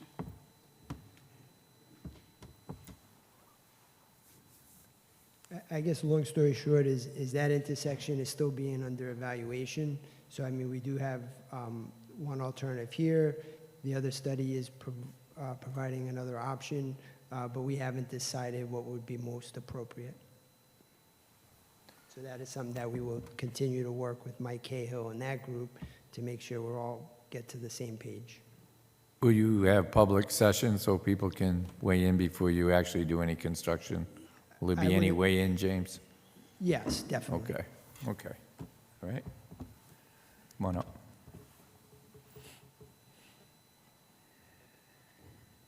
My name, is this loud enough? My name is Yada Momini. I'm a member of the Plymouth Center Steering Committee and also live on 21 Nelson Street.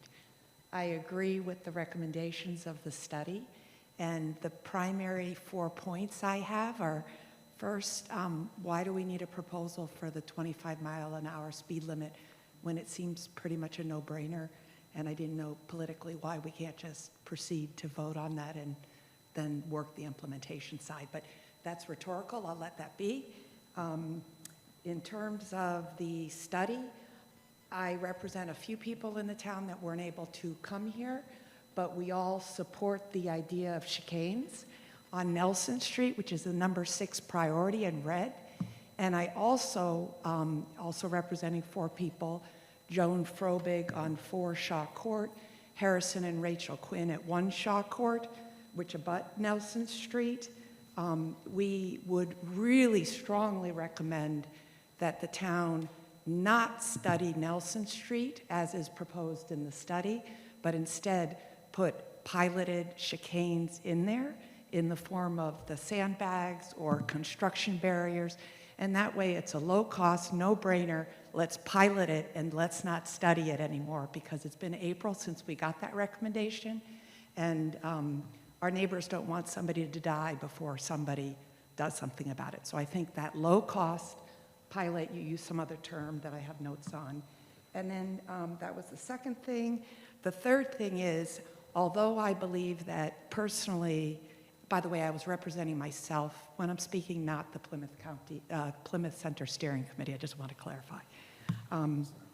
The third thing is that although personally, I'd love Nelson to be one of the top projects, the key thing for me is that I think that we need to proceed and start looking at the community good, and let's not look at individual perspectives like mine for Nelson Street, but rather let's get that stuff that the DPW thinks they can do quickly done, and then let's start getting the grants and the money necessary to do the key safety things that need to be done. So I'm a little impatient after submitting a request to the town in 2016 in writing to have Nelson Street be 25 miles an hour. So I think that's it. And I just commend the analytics and just think we need to start looking at implementation, cost benefit, funding, and the rest, so we can just proceed. Thank you. Thank you. And Jade, I believe we have somebody online.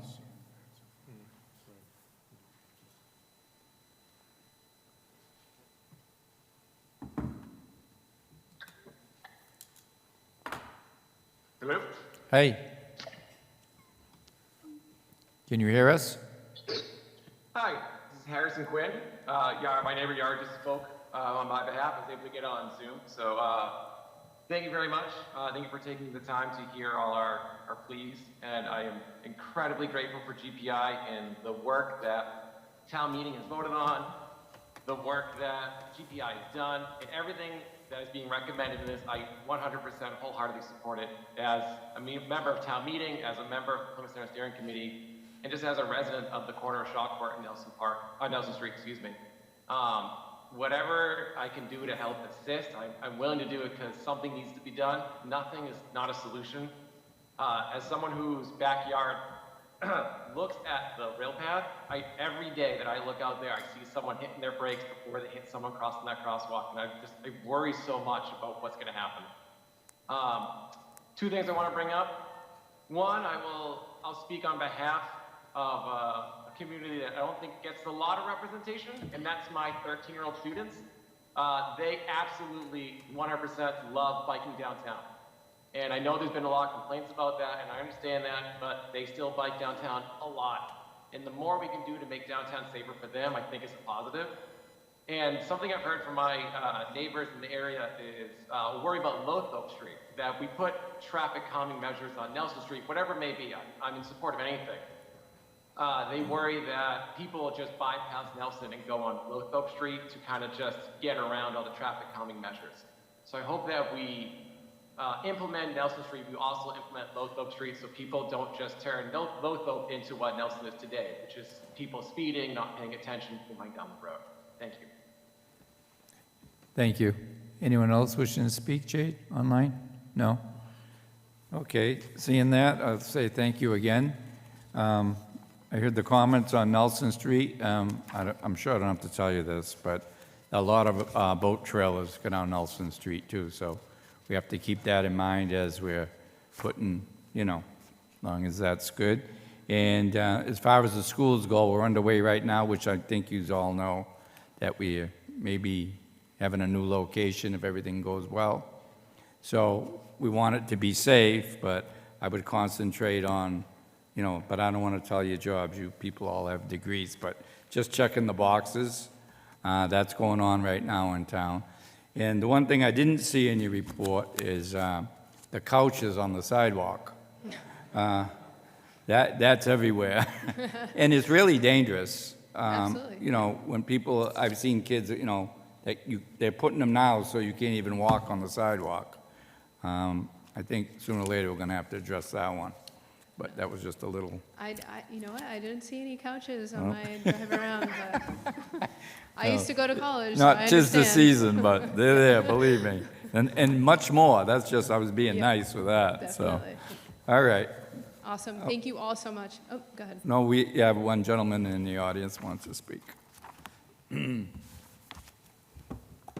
you, Mr. Chairman, board members. My name is Mike Babini. I'm a precinct representative in Precinct 3. Thank you for the great presentation. We're very proud of the document that came out. One of the things I wanted to mention that we didn't mention a lot during the discussion was enforcement. Right now, on Route 3A through Plymouth, through Sandwich Street, the speed limit is 30 miles an hour. It's a thickly settled district. Cars drive by there. I live on Sandwich Street. Cars drive by there doing 50, 55, 60 miles an hour often. I walk downtown a lot, and I walk down the same roads every day, and the same cars are parked on the sidewalk every day. So my feeling is, although this is all great stuff, unless we have enforcement, it really isn't going to help much at all. And I know our police department is stressed out as far as all the work they have to do. But I do think that some attention, more attention, has to be made to the downtown North Plymouth district regarding the speeding and parking on sidewalks. That doesn't seem to be being solved at this point. So I just offer that as observation, but I think enforcement should be one of the top issues we deal with as far as safety is concerned.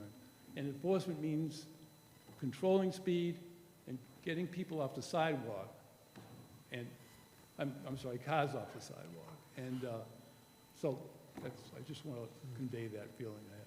Thank you very much. Thank you. Anyone else?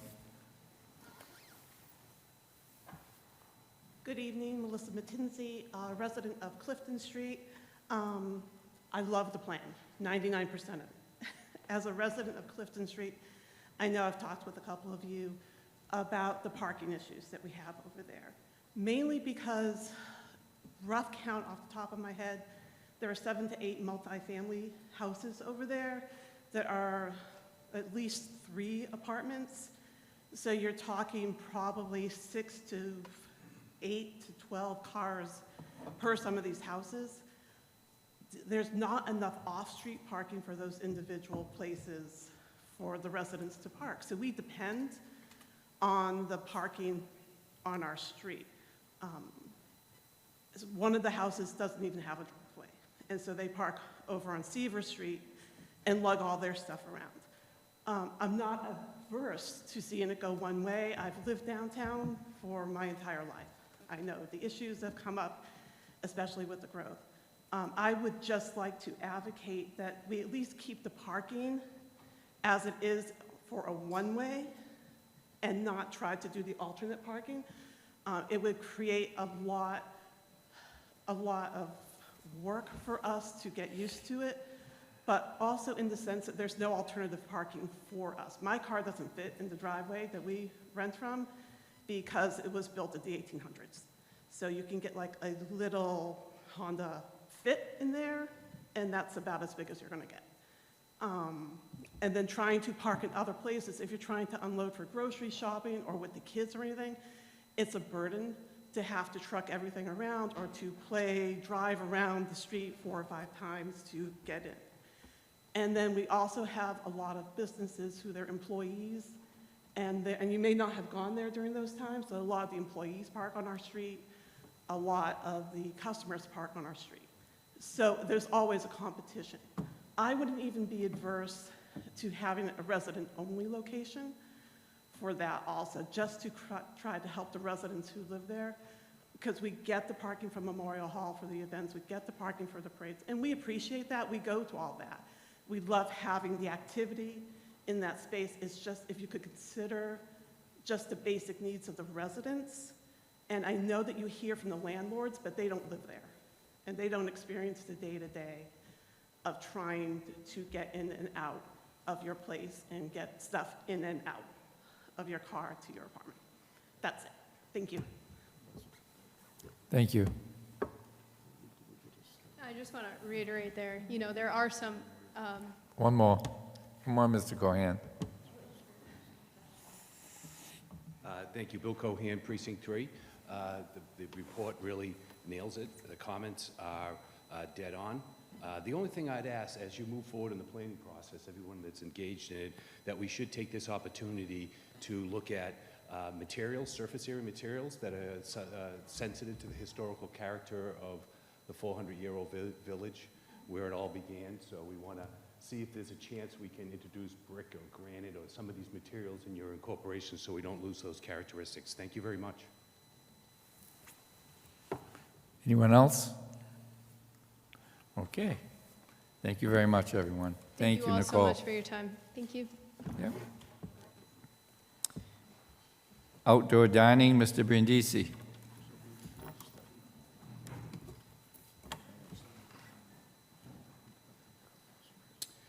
Good evening, Derek Brindisi, Town Manager.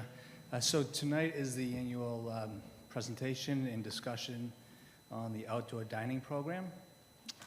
I was able to work over the last few weeks with Mr. Bill Coyle, our DPW Director, and our Chief of Police, Dana Flynn, to do a cost analysis on how much it costs town staff to set up these parklets, to break down these parklets, to set up the water-filled barriers, and then the police details. We were able to be a little bit more efficient this year by attempting to set up 2 parklets per day. So that was able to reduce the cost in this analysis. In this analysis, we do not include flowers. I know in the past, the board has included the acquisition of flowers for the parklets. We do not include that in today's analysis. That being said, we are projecting that we'll have 6 to 7 applications this year from various restaurants. The renewal recommendation would be for $2,400 for, again, a renewal. For a new parklet, so a new parklet would be a little bit more. The cost would be approximately $4,175.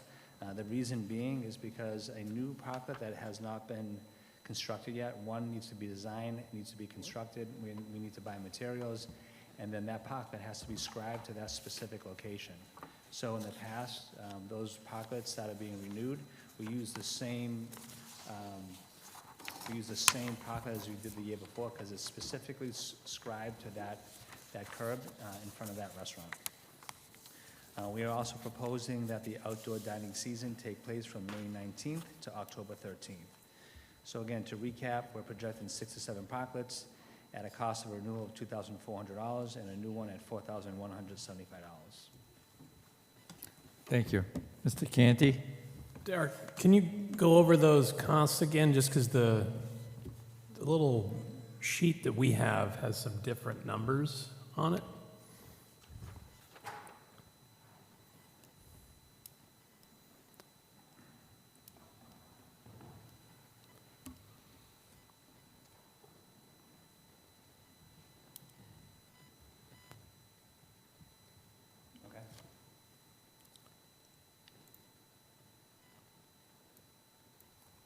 So the setup and breakdown for each parklet, so that setup and breakdown is handled by a craftsman at a cost of approximately $1,738. Yeah, that's what we got, 22. Right.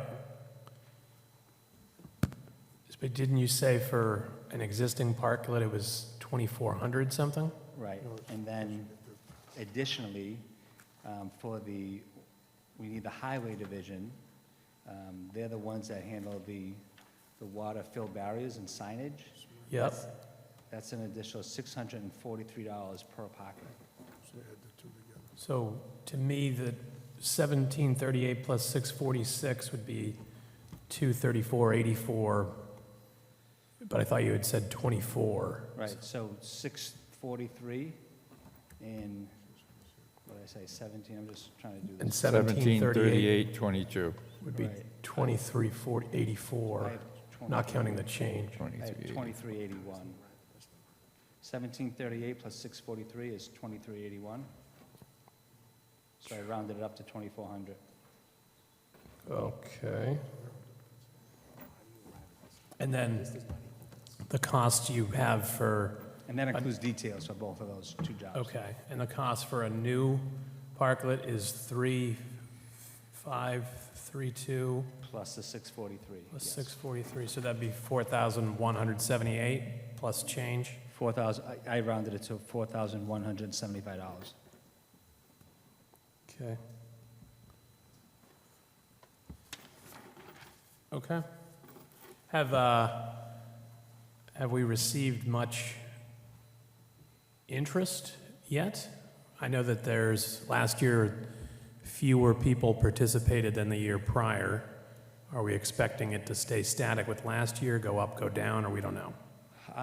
So Mr. Vayo is here. Mr. Vayo is the president of the Downtown Waterfront Business District, and our communications, he has suggested it's his interest of approximately 6 to 7 parklets, but he's here, so he can speak to those requests. Thank you.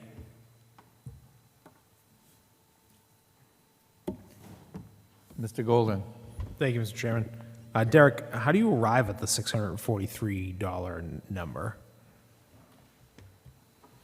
Because in the prior categories, it looks like you've added things up. But if you add up all of the total per parklet under highway division, it's somewhere in the 5,300 range, I think. Right. So the spreadsheet that I was sent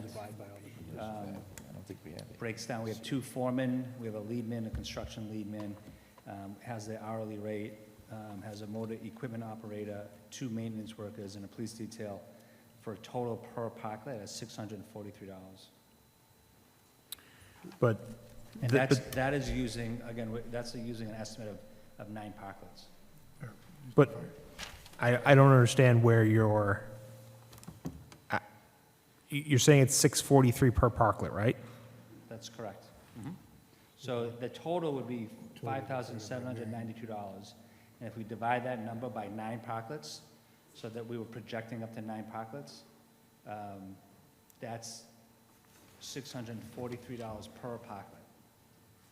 Okay. So we'd add that $643 per parklet to the setup, which is done by our facilities maintenance division, at a total per parklet, $1,738. And as I mentioned earlier, I rounded that to 2,400. If we have fewer, we've got a smaller number of businesses interested in parklets, shouldn't that number increase then? Somewhere around the 800 range? Right, so again, it's difficult, it's difficult because we don't know how many applications we'll get, but if we use a conservative number of 7 parklets, right, that number would certainly increase. Be 827. That's right, yes. So if I did 7. Why in the facilities maintenance division are we taking the total and not dividing it by the number of parklets?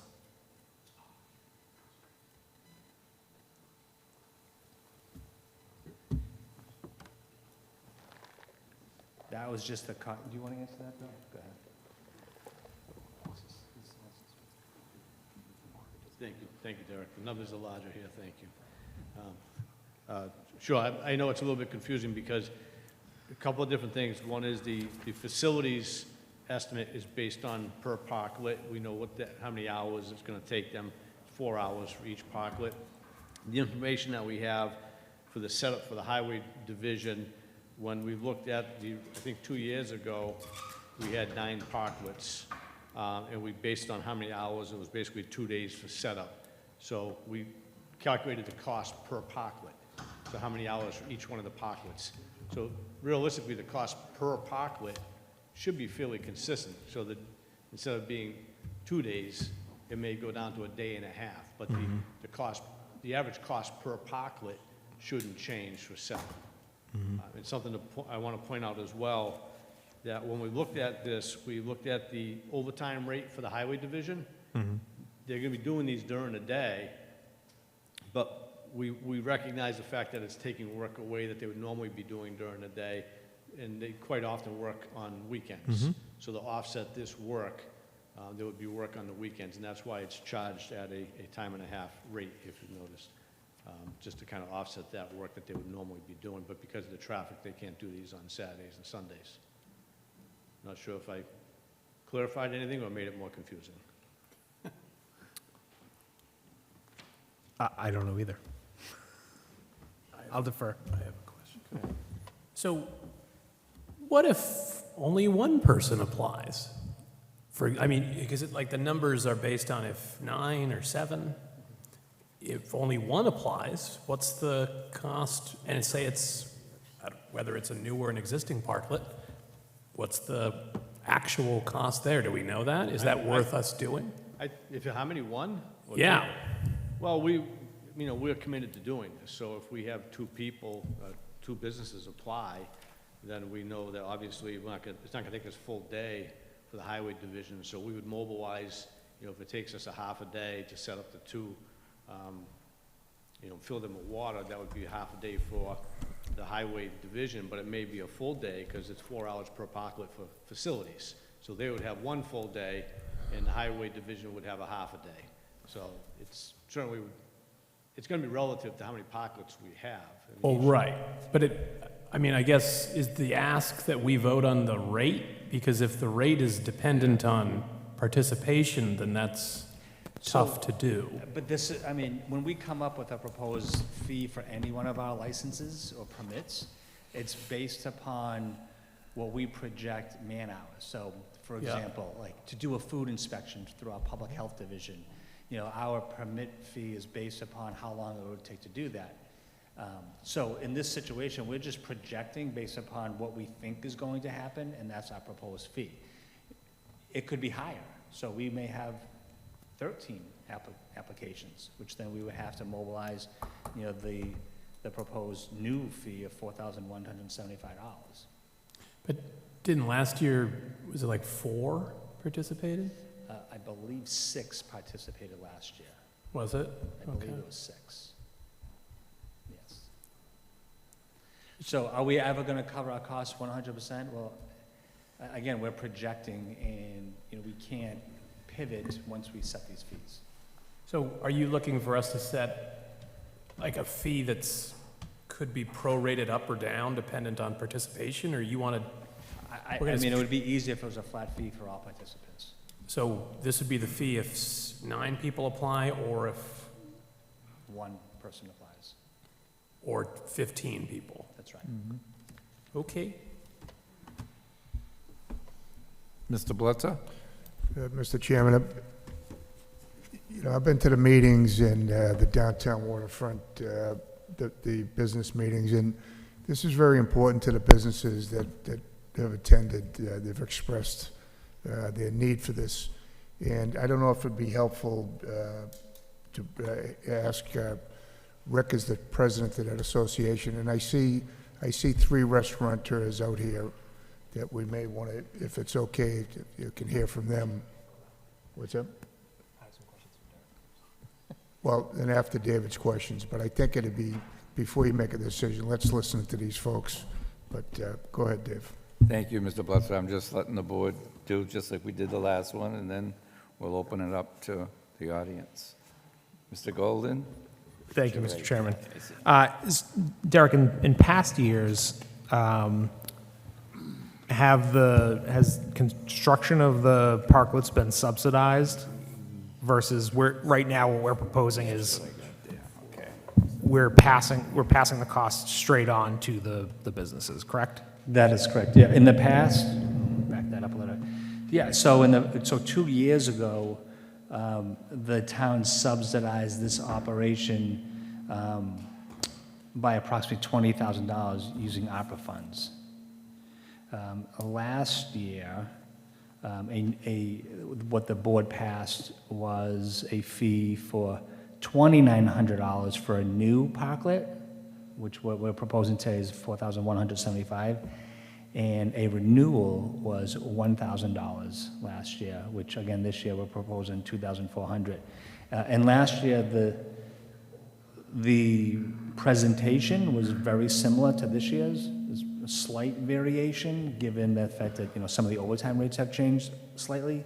But last year, we had, and I say we, Brad Brothers was the assistant town manager at the time, had done a presentation, and we were recommending approximately $2,500 last year for a renewal, and the board took the position that a renewal would be $1,000.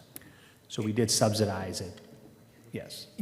Given that businesses were beneficiaries of that past subsidy, wouldn't it make better sense just to have a flat rate for any parklet, regardless of whether it's newly built or already existing? Well, I'm not sure where you're going with that. If you had a flat rate, then someone would be penalized. So, you know, the existing user who's been using these parklets for the past number of years, 5 years, may have to pay more because we're trying to strike that balance of a new and an old. Or, you know, someone who wanted a new one based upon the fee would, in theory, may pay less because they would be paying less than the material cost and the cost to set it up.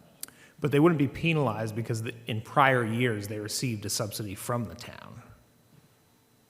Yeah, so a renewal, if you're suggesting that a renewal license fee is more than the recommendation of $2,400, you know, then I would say, yeah, that they've been subsidized over the last 5 years, and so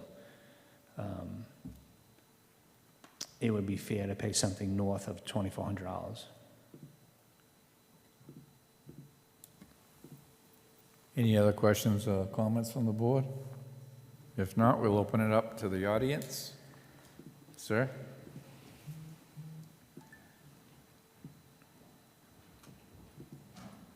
Rick Veo, 28 Warren Ave.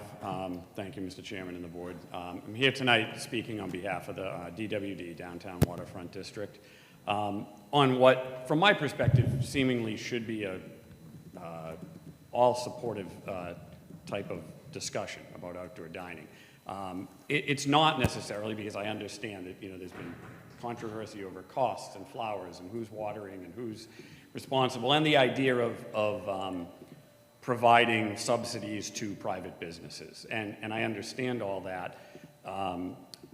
The long and short of this is outdoor dining has been a phenomenal boom for downtown Plymouth. It started in COVID, and it was absolutely needed. There's no question about that. And I think the selectmen and the town manager and everyone involved did the right thing, and we brought it together. What we saw during that time was the entire South Shore, and even as far as Boston, recognizing what a phenomenal thing outdoor dining was, and specifically was in Plymouth. I mean, we had write-ups in the Boston Globe, we had it in local newspapers, we had it on the news. It was just a phenomenal draw, and it's continued. Now, we've seen some businesses go away. I think we started with a high of about 14 businesses, maybe, something like that. And we've seen that dwindle down to about 7, and I think that will be about the applications this year. There's a number of reasons. You've had businesses that just can't get the staff. They can't support any more seats, and there's nothing they can do about it. They've had businesses that have left town or gone out of business. You've had businesses that are very new and maybe can't afford or don't have the internal management structure to do that. You've also seen some businesses like, say, San Diego's that have transitioned from one type of business to another and maybe don't need or want that type of outdoor dining. But the long and short of it is this isn't a benefit just to those 7 companies or 7 businesses that utilize this. This is a benefit to the entire downtown. And I say that from being the president of the Downtown Waterfront Group. I say that from being a local retail business owner that has no benefit seemingly from outdoor dining, but we do, because we see people waiting for a table outside or sitting outside, noticing a shop, wanting to go in. And I say that from places like, whether it's the Captain John boats or our historical sites or our cultural centers, it is bringing more people to downtown Plymouth. Ultimately, with the study we just heard and other projects that are in the works, I think the downtown and the waterfront will eventually get revamped and probably be more supportive of outdoor dining on a permanent basis. Maybe it's removable bollards, maybe variances in the sidewalks, et cetera, that allows outdoor dining to not be this prohibitive cost to the town and to the business owners, that if someone wants it, it should be easy to establish. We drop in some removable bollards, we're good to go, and everyone's thrilled. But I can't stress enough what a benefit this is, not just to those businesses, but to the entire downtown. I don't have any qualms with any of the costs. The DPW and specifically Frank Gomes and team have done what I would term as an absolutely phenomenal job in setting these up. The first year I was involved in it, I personally orchestrated the construction of all the barriers and whatnot. We got a lot of donations, we got company sponsorships to make that happen, so it wasn't just subsidized by the town. There was a lot of people, there were some grants, there were business owners that just helped out. Frank and team did just far, far beyond what anyone could have expected in setting those up, and now they've carried on with it. And there was some question along the way of, why don't the business owners just set these up?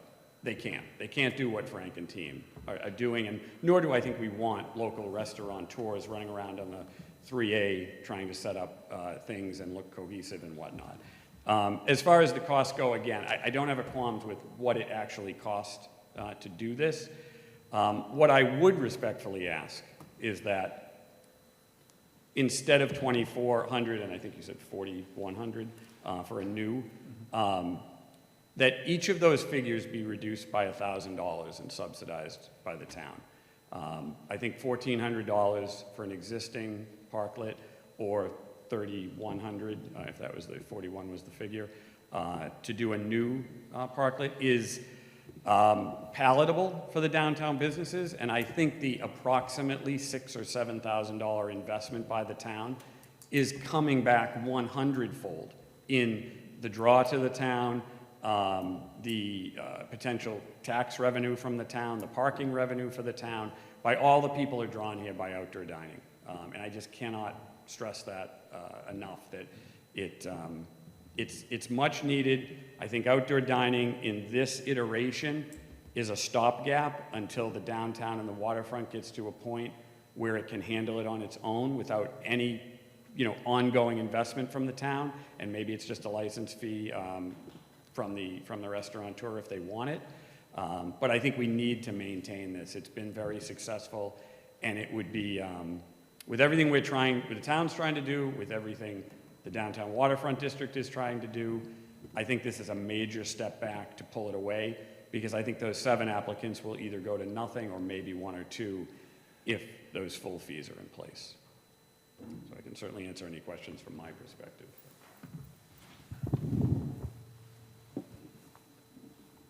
Oh. Anyone else wishing to speak? In the audience? Please come up. Jade, is there anybody online yet? No? Okay, thank you.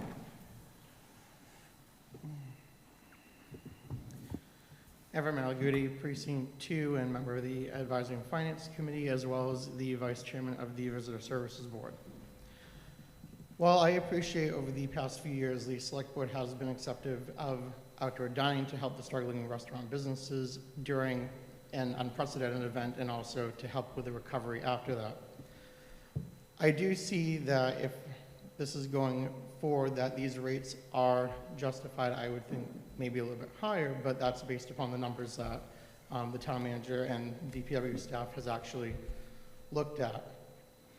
I don't think if we are looking at projects that are coming down the pipeline for the waterfront downtown, it's going to entice more businesses to actually apply for these, because if that was the case, we would have seen that in the past 1 to 2 years after most of the pandemic recovery has happened. I also am in the restaurant industry as an employee, not in the downtown, but I understand the levels with staffing needs and the expectations that arise. But I'm also a resident and a taxpayer as well too, so it's sort of the entire flip side.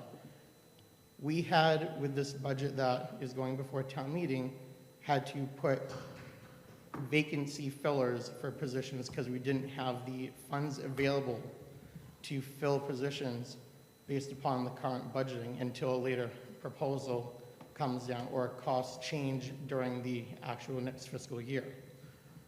I don't think the town has the ability to finance any private businesses for that when the aforementioned that I just stated was put into the budget that you all supported earlier this year. Also, to the aspect of the flowers, that has been a very large sticking point for the Visitor Services Board.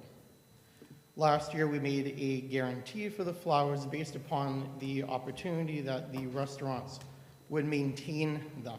If they weren't satisfactorily maintained, the Visitor Services Board made a strong statement that we would not fund going forward. And based upon the result of last year, we found that it was unsatisfactorily met for the expectations we provided. Plus, we also don't have any funding left in our budgets based upon what we've been looking at and we've been processing through the grant applications this year.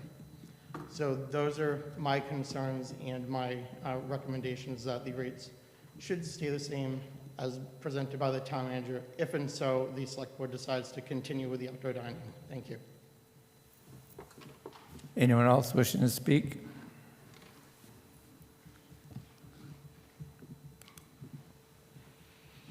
Thank you. I'm Katie Fair, owner of Uva Wine Bar in downtown. The restaurants that we're talking about are all small restaurants. A $2,400 bill at this point for us is a really big pill to swallow. You know, you look at some of the other restaurants in town that are bigger, they're all down at the waterfront. We're competing for those tourists to come up to the downtown area. They're all at the waterfront. And we're smaller businesses, so we obviously don't have the income and the margins that some of the bigger restaurants do have. So I second what Rick Veo said. He kind of hit the nail on the head, but also know that the profit margins for the restaurants right now are not very high. So at $2,400, we probably will get maybe 1 or 2 applications. And where's that going to take Plymouth? Where's that going to take the whole concept of outdoor dining and increasing our tourism dollars and that sort of thing? So just something to keep in mind. Anyone else wishing to speak? Mr. Veo?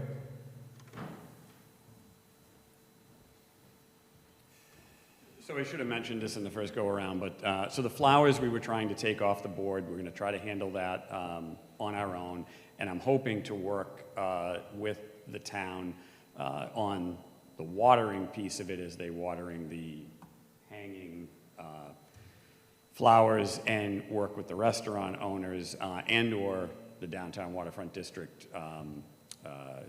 We end up with some staff of taking care of sort of the deadheading, if you will, of the flowers. But the flowers, generally speaking, wouldn't be something from a funding standpoint that the town would have to get involved in.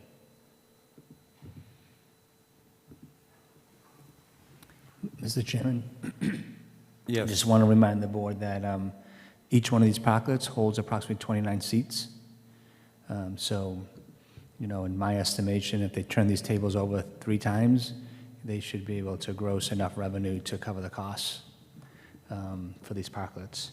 Not to confuse matters more, but last year the board did vote a $100 fee for those restaurants that did not choose to use the parklets, but chose to put tables on the sidewalk. So that's something we may want to take up after the first vote.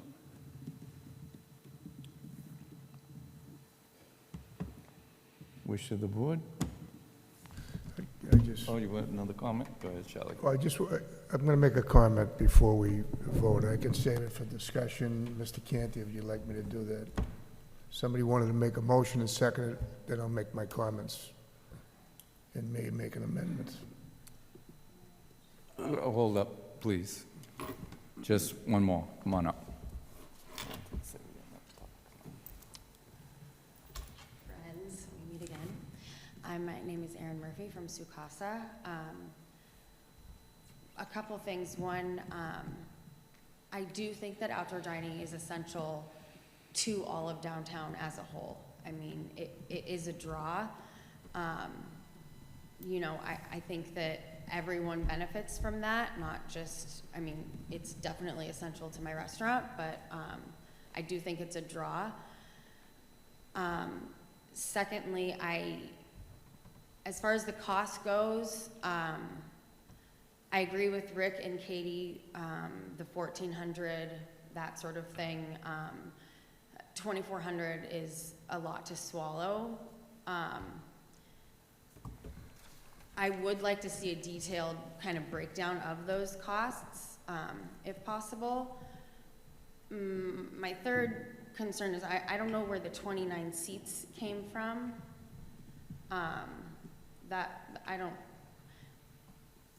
That's a big parklet. But, well, yeah, I don't know if we're doing costs by seat numbers or that sort of thing, but I just wanted to reiterate that it is crucial for, I think, kind of seasonal to have the outdoor dining. And yeah, I appreciate your time and consideration on this. That's it. Mr. Yeah, go ahead. Then we'll go to Mr. Canty. So the 29 seats, that is a correct figure, but it's the maximum number that any restaurant can have, or they would have to add bathrooms, bathroom capacity. Most parklets, a single parklet, probably houses 12 seats. You know, it might be 15, but it's somewhere in that range. So it is a little less, but the 29 is accurate in terms of if you had a large enough parklet, you could have up to that. Mr. Canty. So last year, when we subsidized it, we said we were only going to subsidize it then. That was the last time, rather, and then we were going to, if the businesses wanted to continue that program, then they would, because if they're adding seats to the restaurant, one would think they're adding revenue to the restaurant, and that could cover the cost of adding those seats. I would be potentially amenable to lowering the cost of a renewal since they're already in the so-called Parklet Club. But for new applicants, I think we have to cut it off at some point. We can't keep subsidizing private businesses in the downtown area in perpetuity. So if you've already participated in the program and you're already helping, if we're saying that it's helping our downtown, you doing so, then I'm happy to make it a little easier for you to stay in the club. But if you're a new applicant, you'd have the incentive of next year potentially having a lower cost. But this year, you'd have to pay the freight. So I think the rounded up numbers were, I think, 2,400 for new and 4,200 for, I'm sorry, 2,400 for existing and 4,200 for new. So I'd be amenable to potentially lowering the 2,400 to 1,400, and keeping the 4,200 at 4,200. But I'm open to suggestions from my colleagues before a motion is made. Thank you, Mr. Canty, because that's exactly what I was going to motion, that we cut it down. And I just want to say why. I just want to talk about the restaurant business. Last year, I voted to knock it down to $1,000 because I know the hardships that the restaurants face. The costs of not getting better. As one of the restaurateurs brought up, that The profit margin is way down. The food costs are extraordinary. The labor costs are extraordinary. Believe me, I'm not going to say I'm involved, but I know most of the restaurants in town. And whether it's the big players or the little players, everybody, it's been an awful winter, but everybody is struggling. With that being said, we are a tourist town. We depend on these businesses in our downtown and the waterfront to support our tourism.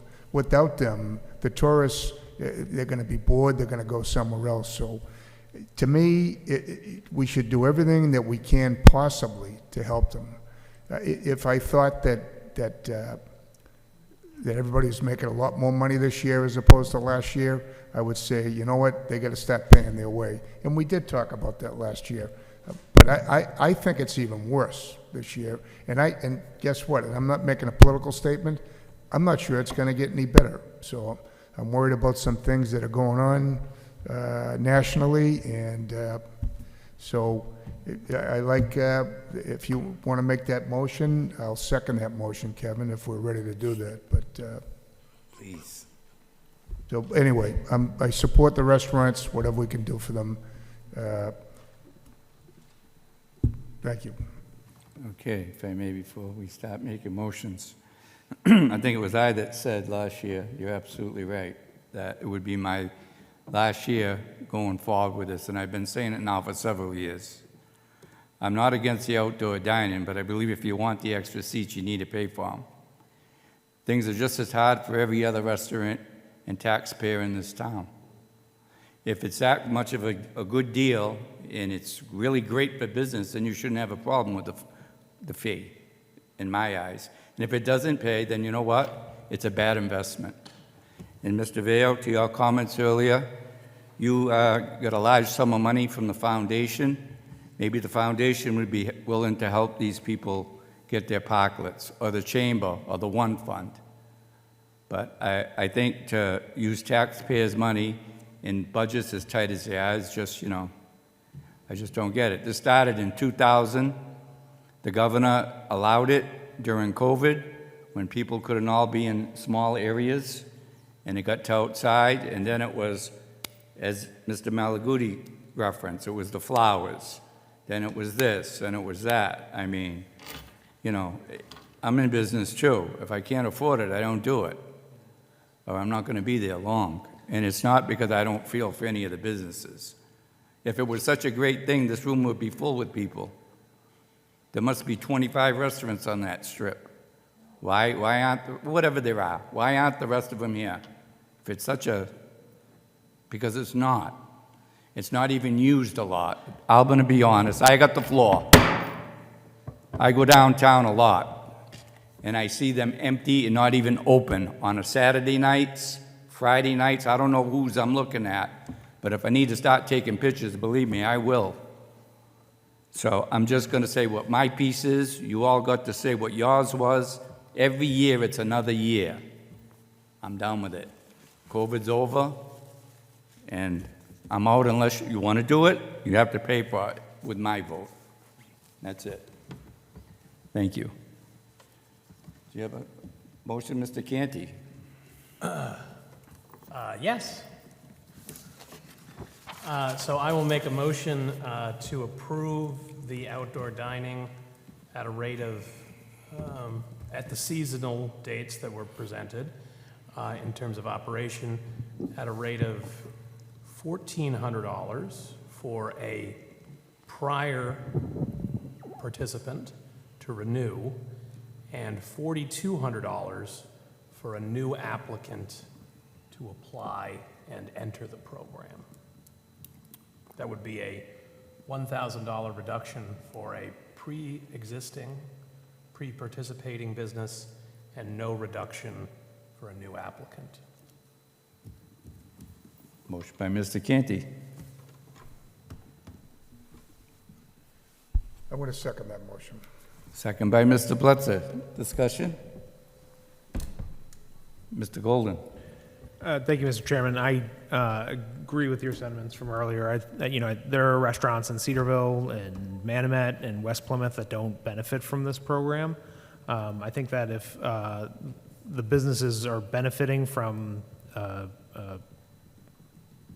provision that this board is putting forward, they ought to pay their fair share for it. I am a supporter of outdoor dining. I have been in those parklets from time to time myself, and I'd like to see the opportunity continue. But I cannot support the reduced amount for returning businesses. Thank you. Any other comments? Mr. Golden? No. Mr. Blutzer? Yes. Mr. Canty? Yes. Mr. Mahoney? No. And I'll abstain because I'm in that business. Motion doesn't carry. I'll make a motion to approve the parklets at the rate presented, being $2,400 for a existing applicant and $4,200 for a new applicant, and still within the seasonal operation dates presented. Second. Motion by Mr. Canty, second by Mr. Golden. Discussion? Mr. Mahoney? Yes. Mr. Canty? Yes. Mr. Golden? Yes. Mr. Blutzer? No. And I abstain, as I don't know who the applicants you may have, so I'm just going to abstain. So the motion carries. Thank you.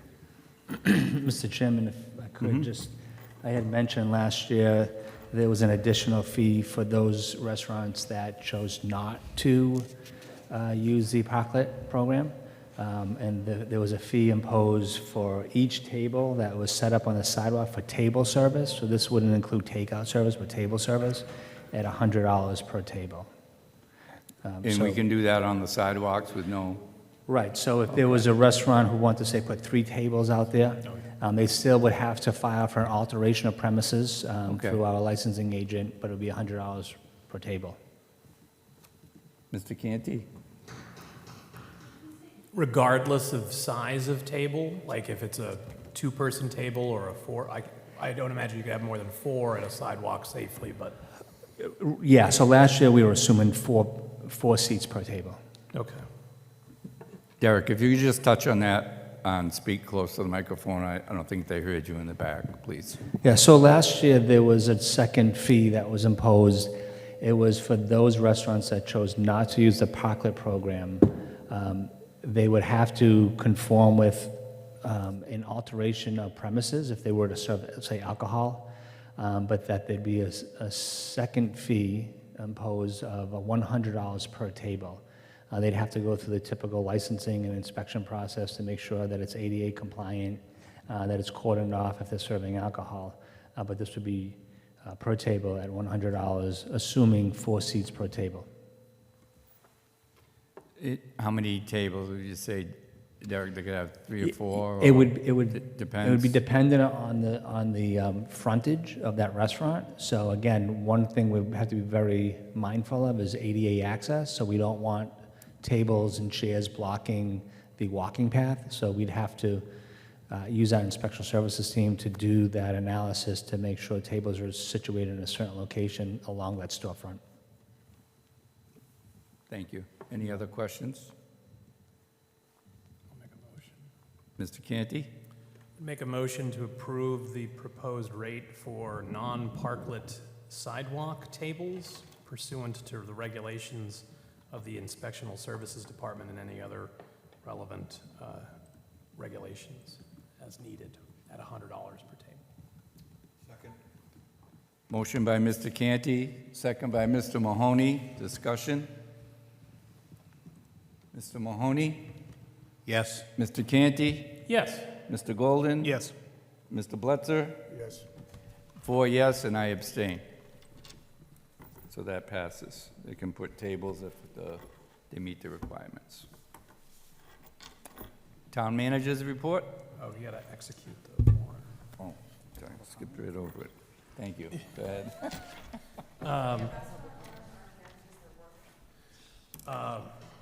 Mr. Chairman, I would make a motion that we execute the 2025 Spring Special Town Meeting warrant. Second. Discussion? Mr. Mahoney? Yes. Mr. Canty? Yes. Mr. Golden? Yes. Mr. Blitzer? Yes. And myself, yes, unanimous. Anyone wishing to speak under public comment? Please come up. Jade, is there anybody online? Yeah, okay. Thank you, Mr. Chairman, members of the board. Rich Cirque, town meeting member from Precinct 2. This afternoon, I was made aware of the fact that an order of taking by eminent domain had been recorded last Friday for 5 of the 6 parcels that are associated with the former Full Sail restaurant. And I have some questions about that. The purchase and sale agreement for 6 parcels, which was executed in April of 2024, was for $655,000, contingent upon approval by town meeting of funding in that amount. And of course, the purchase and sale agreement required that the title be clear. I assume the title was researched prior to town meeting. If not, I don't know why it wasn't done then. In any event, when I see a taking by eminent domain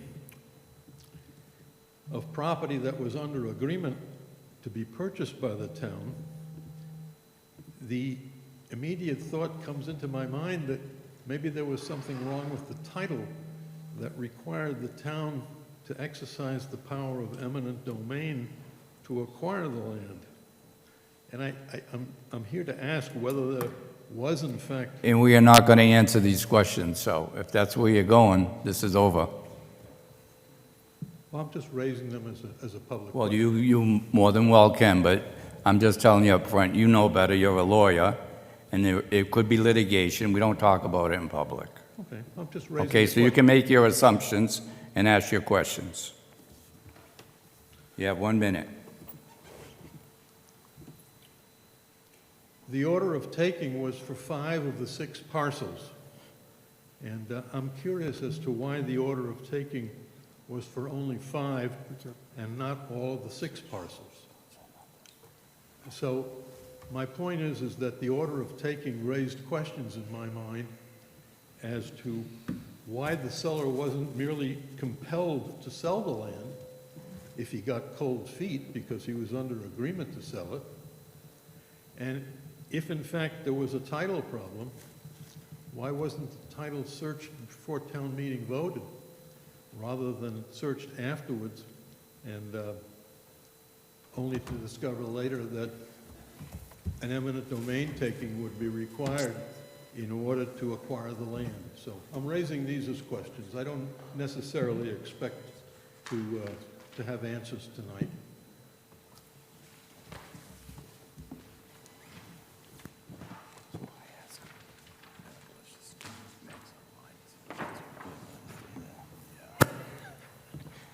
Anyone else wishing to speak under public comment? Do we have anyone online? Okay.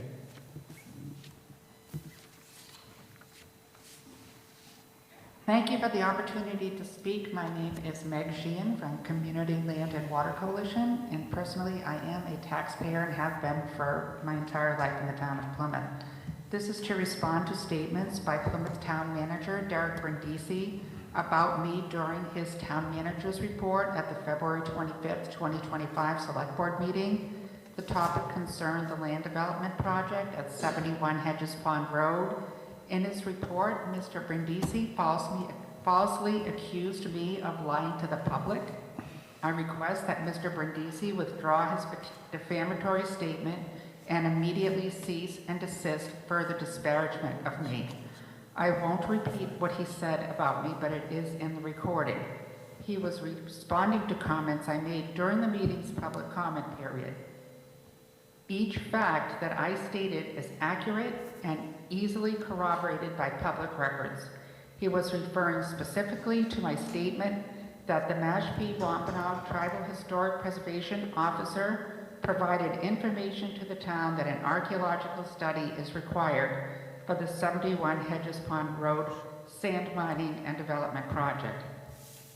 A member of the Herring Pond Wampanoag Tribe read this to the board at its February 18, 2025 meeting, which is recorded, and a written copy was sent to the building inspector, which can easily be established. Therefore, an archaeological study has been requested by an officer of a federally recognized tribal nation. Mr. Brindisi has used his position of power as the town manager to defame a member of the public during a televised and recorded meeting. All speakers deserve respect, regardless of Mr. Brindisi's personal opinion of them. I am asking, do you consider this professional and appropriate conduct for a town manager? Thank you. Anyone else wishing to speak under public comment? Okay, then, moving right along. Anybody have anything under new business? Oh, yeah, I skipped right over you, Mr. Brandisi. I'm so sorry. No, not a problem. Let me back up. I'm happy to provide my Please. town manager's report. So just a few updates for the board. First and Please. foremost, tomorrow evening, the Board of Health will be having a public hearing to discuss amendments to the tobacco control regulations. Specifically, they are discussing whether or not to ban the sale of nicotine pouches here in town. So that hearing will take place here in Town Hall tomorrow evening at 5 p.m. for those that are interested. On Thursday at 4:30 at PCIS Middle School Auditorium, again, Thursday, March 6th at 4:30, our director is here, our DPW director and the construction team that will be making the improvements at the Halfway Pond and Long Pond Road intersection will be holding a public information meeting. This invitation has been sent to our chairs of all of our precincts so that they're well aware that, again, we'll be holding this meeting. We'll also have not only DPW officials in the room, but fire and police officials, the contractor, and school officials as well. So again, those that are interested in learning more about the Halfway Pond and Long Pond Road intersection improvements, PCIS at Thursday at 4:30 p.m. In addition, just want the board to be aware that we are moving quickly on the new cemetery on Route 80. We plan to go out to bid in the next couple months, so we'll keep the board posted on who will get that award and make that new cemetery. For those that have been following the Hedges Pond Road development project by E.G. Pontiff, there has been an appeal that's been filed. There will be a hearing on March 17th in front of the ZBA to determine whether or not the building permit is going to remain. And then on March 12th at PCIS, there'll be another public education forum. This one will focus on wildfires. So this will be an interesting event. So this will be held in the PCIS cafeteria at 6:30 on March 12th. We will have officials from the NFPA, from the federal level, from the NFPA wildfire team. We'll have officials from the Department of Fire Services at the state level, officials from the DCR, and then our fire chief and his team will be presenting a number of different topics on environmental restoration, fuel reduction, and as you all know, the fire chief's new initiative, the Community Wildfire Protection Plan. So this is timely given everything that's happened on the West Coast over the last couple of months, but this wildfire protection plan is something the chief had put into works, working with the Department of Energy and Environment on developing this plan over 6-7 months ago. So again, that'll take place on March 12th. And then I want to thank District Attorney Tim Cruz. He will be contributing $5,000 to cover the expenses of the town's newest comfort dog. The Emergency Management Office has a new comfort dog named Rio. It was part of a program, Puppies for Prisoners. This animal was picked up in northern Upper State New York. A couple weeks ago, our EMD, Christian Horvath, will be the animal's host. And again, it's a comfort dog and has already been making the rounds, has gone over to the Veterans Center and other community locations to introduce the dog to the community. So in particular, I want to thank DA Cruz for his contribution of $5,000 to cover these expenses for the coming year.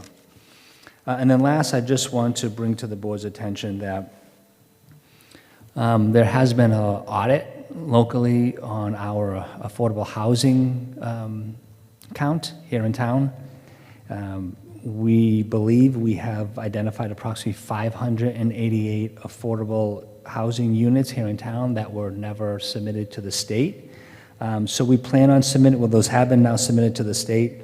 That'll bring our, assuming it'll be approved by the state, it'll bring our unit count to 1,842, which represents 6.56%. And then, again, as we know, the board signed a agreement for a 40B project with Claremont a few months back. If we assume those 300 units and potentially the 38 units that Pulte will build on Hedges Road, that'll bring our unit count to 2,180 and then increase our percentage to 7.8%. And then, as you all know, Red Brook they have to build 144 units. They just got approved for 62 of those units a couple weeks back with the governor's grant award. Assuming those get built soon, that'll bring our unit count to 2,324 units. So that'll almost bring us to 8.3%. Assuming everything I just described, those affordable units that are in the queue, those that have been recently submitted to the state, will be at 8.3%. As you all know, once we hit 10%, we have reached the metric that the state would require for towns to no longer have to engage in 40B and other affordable unit conversations. So we do know that according to a most recent report that the Cottage project, the 40R project, they're entering their MIPA Phase 3 application, and they have approximately another 375 units that could be contributed towards this 10%. So I guess the silver lining in all of this is that we are getting very close to reaching the 10% goal, and once that is achieved, we can be very targeted as to the types of affordable housing projects we want here in town.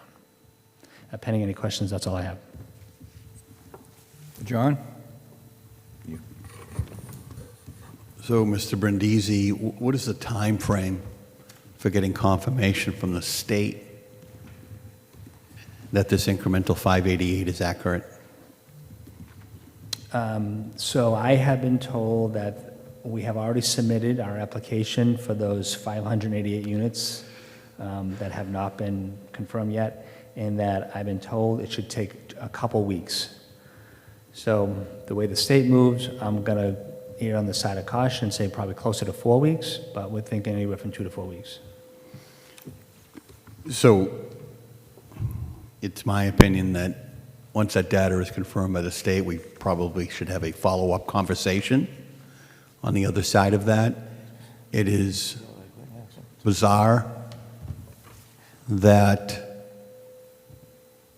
for a decade or two, we've always lamented this law, and we've always been in that 3.5% to 4.5% range. Mm-hmm. And all of a sudden, you have an employee that suddenly discovers that we're not getting credit for almost 600 affordable housing units, which indicates to me a couple of things. But first and foremost, that the individual who discovered that is obviously worth their weight in gold. So I just think coming out the other side, once we have verification from the state that we're finally accurate, that data should go on the website, and at a minimum is updated every quarter. At minimum, every 3 months, it's got to be updated so the public knows exactly where we are. There was a breakdown in the process. That's your job to figure out where that breakdown was so that we learn from that and it never happens again. And the last question I have is, if all of a sudden this is accurate and we're getting credit for an incremental 600, Does that get us some form of safe harbor? Does that get us some form of safe harbor to a potential project that we don't want in the community, that we have an intense dislike for because it doesn't fit into a certain neighborhood or it's just not good overall for the committee? And that's the question that we need answered.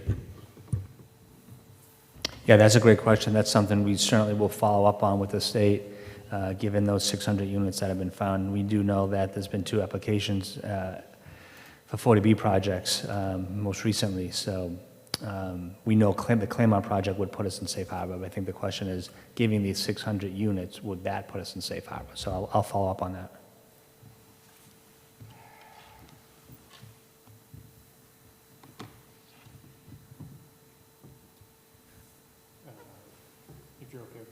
Absolutely. Derek, the Board of Health seems to be accelerating the rate at which they are proposing bans on things in town. Since I've been on the board, I can remember, they held a public hearing on banning SCARs, the second generation anticoagulant rodenticides on public property. They explored preventing anyone who was born before the year 2000 from purchasing nicotine products in town. Most recently, the styrofoam containers, and now they're talking about banning nicotine pouches. Now, I have to say, I don't use or particularly care about nicotine pouches, but you came up through the public health world.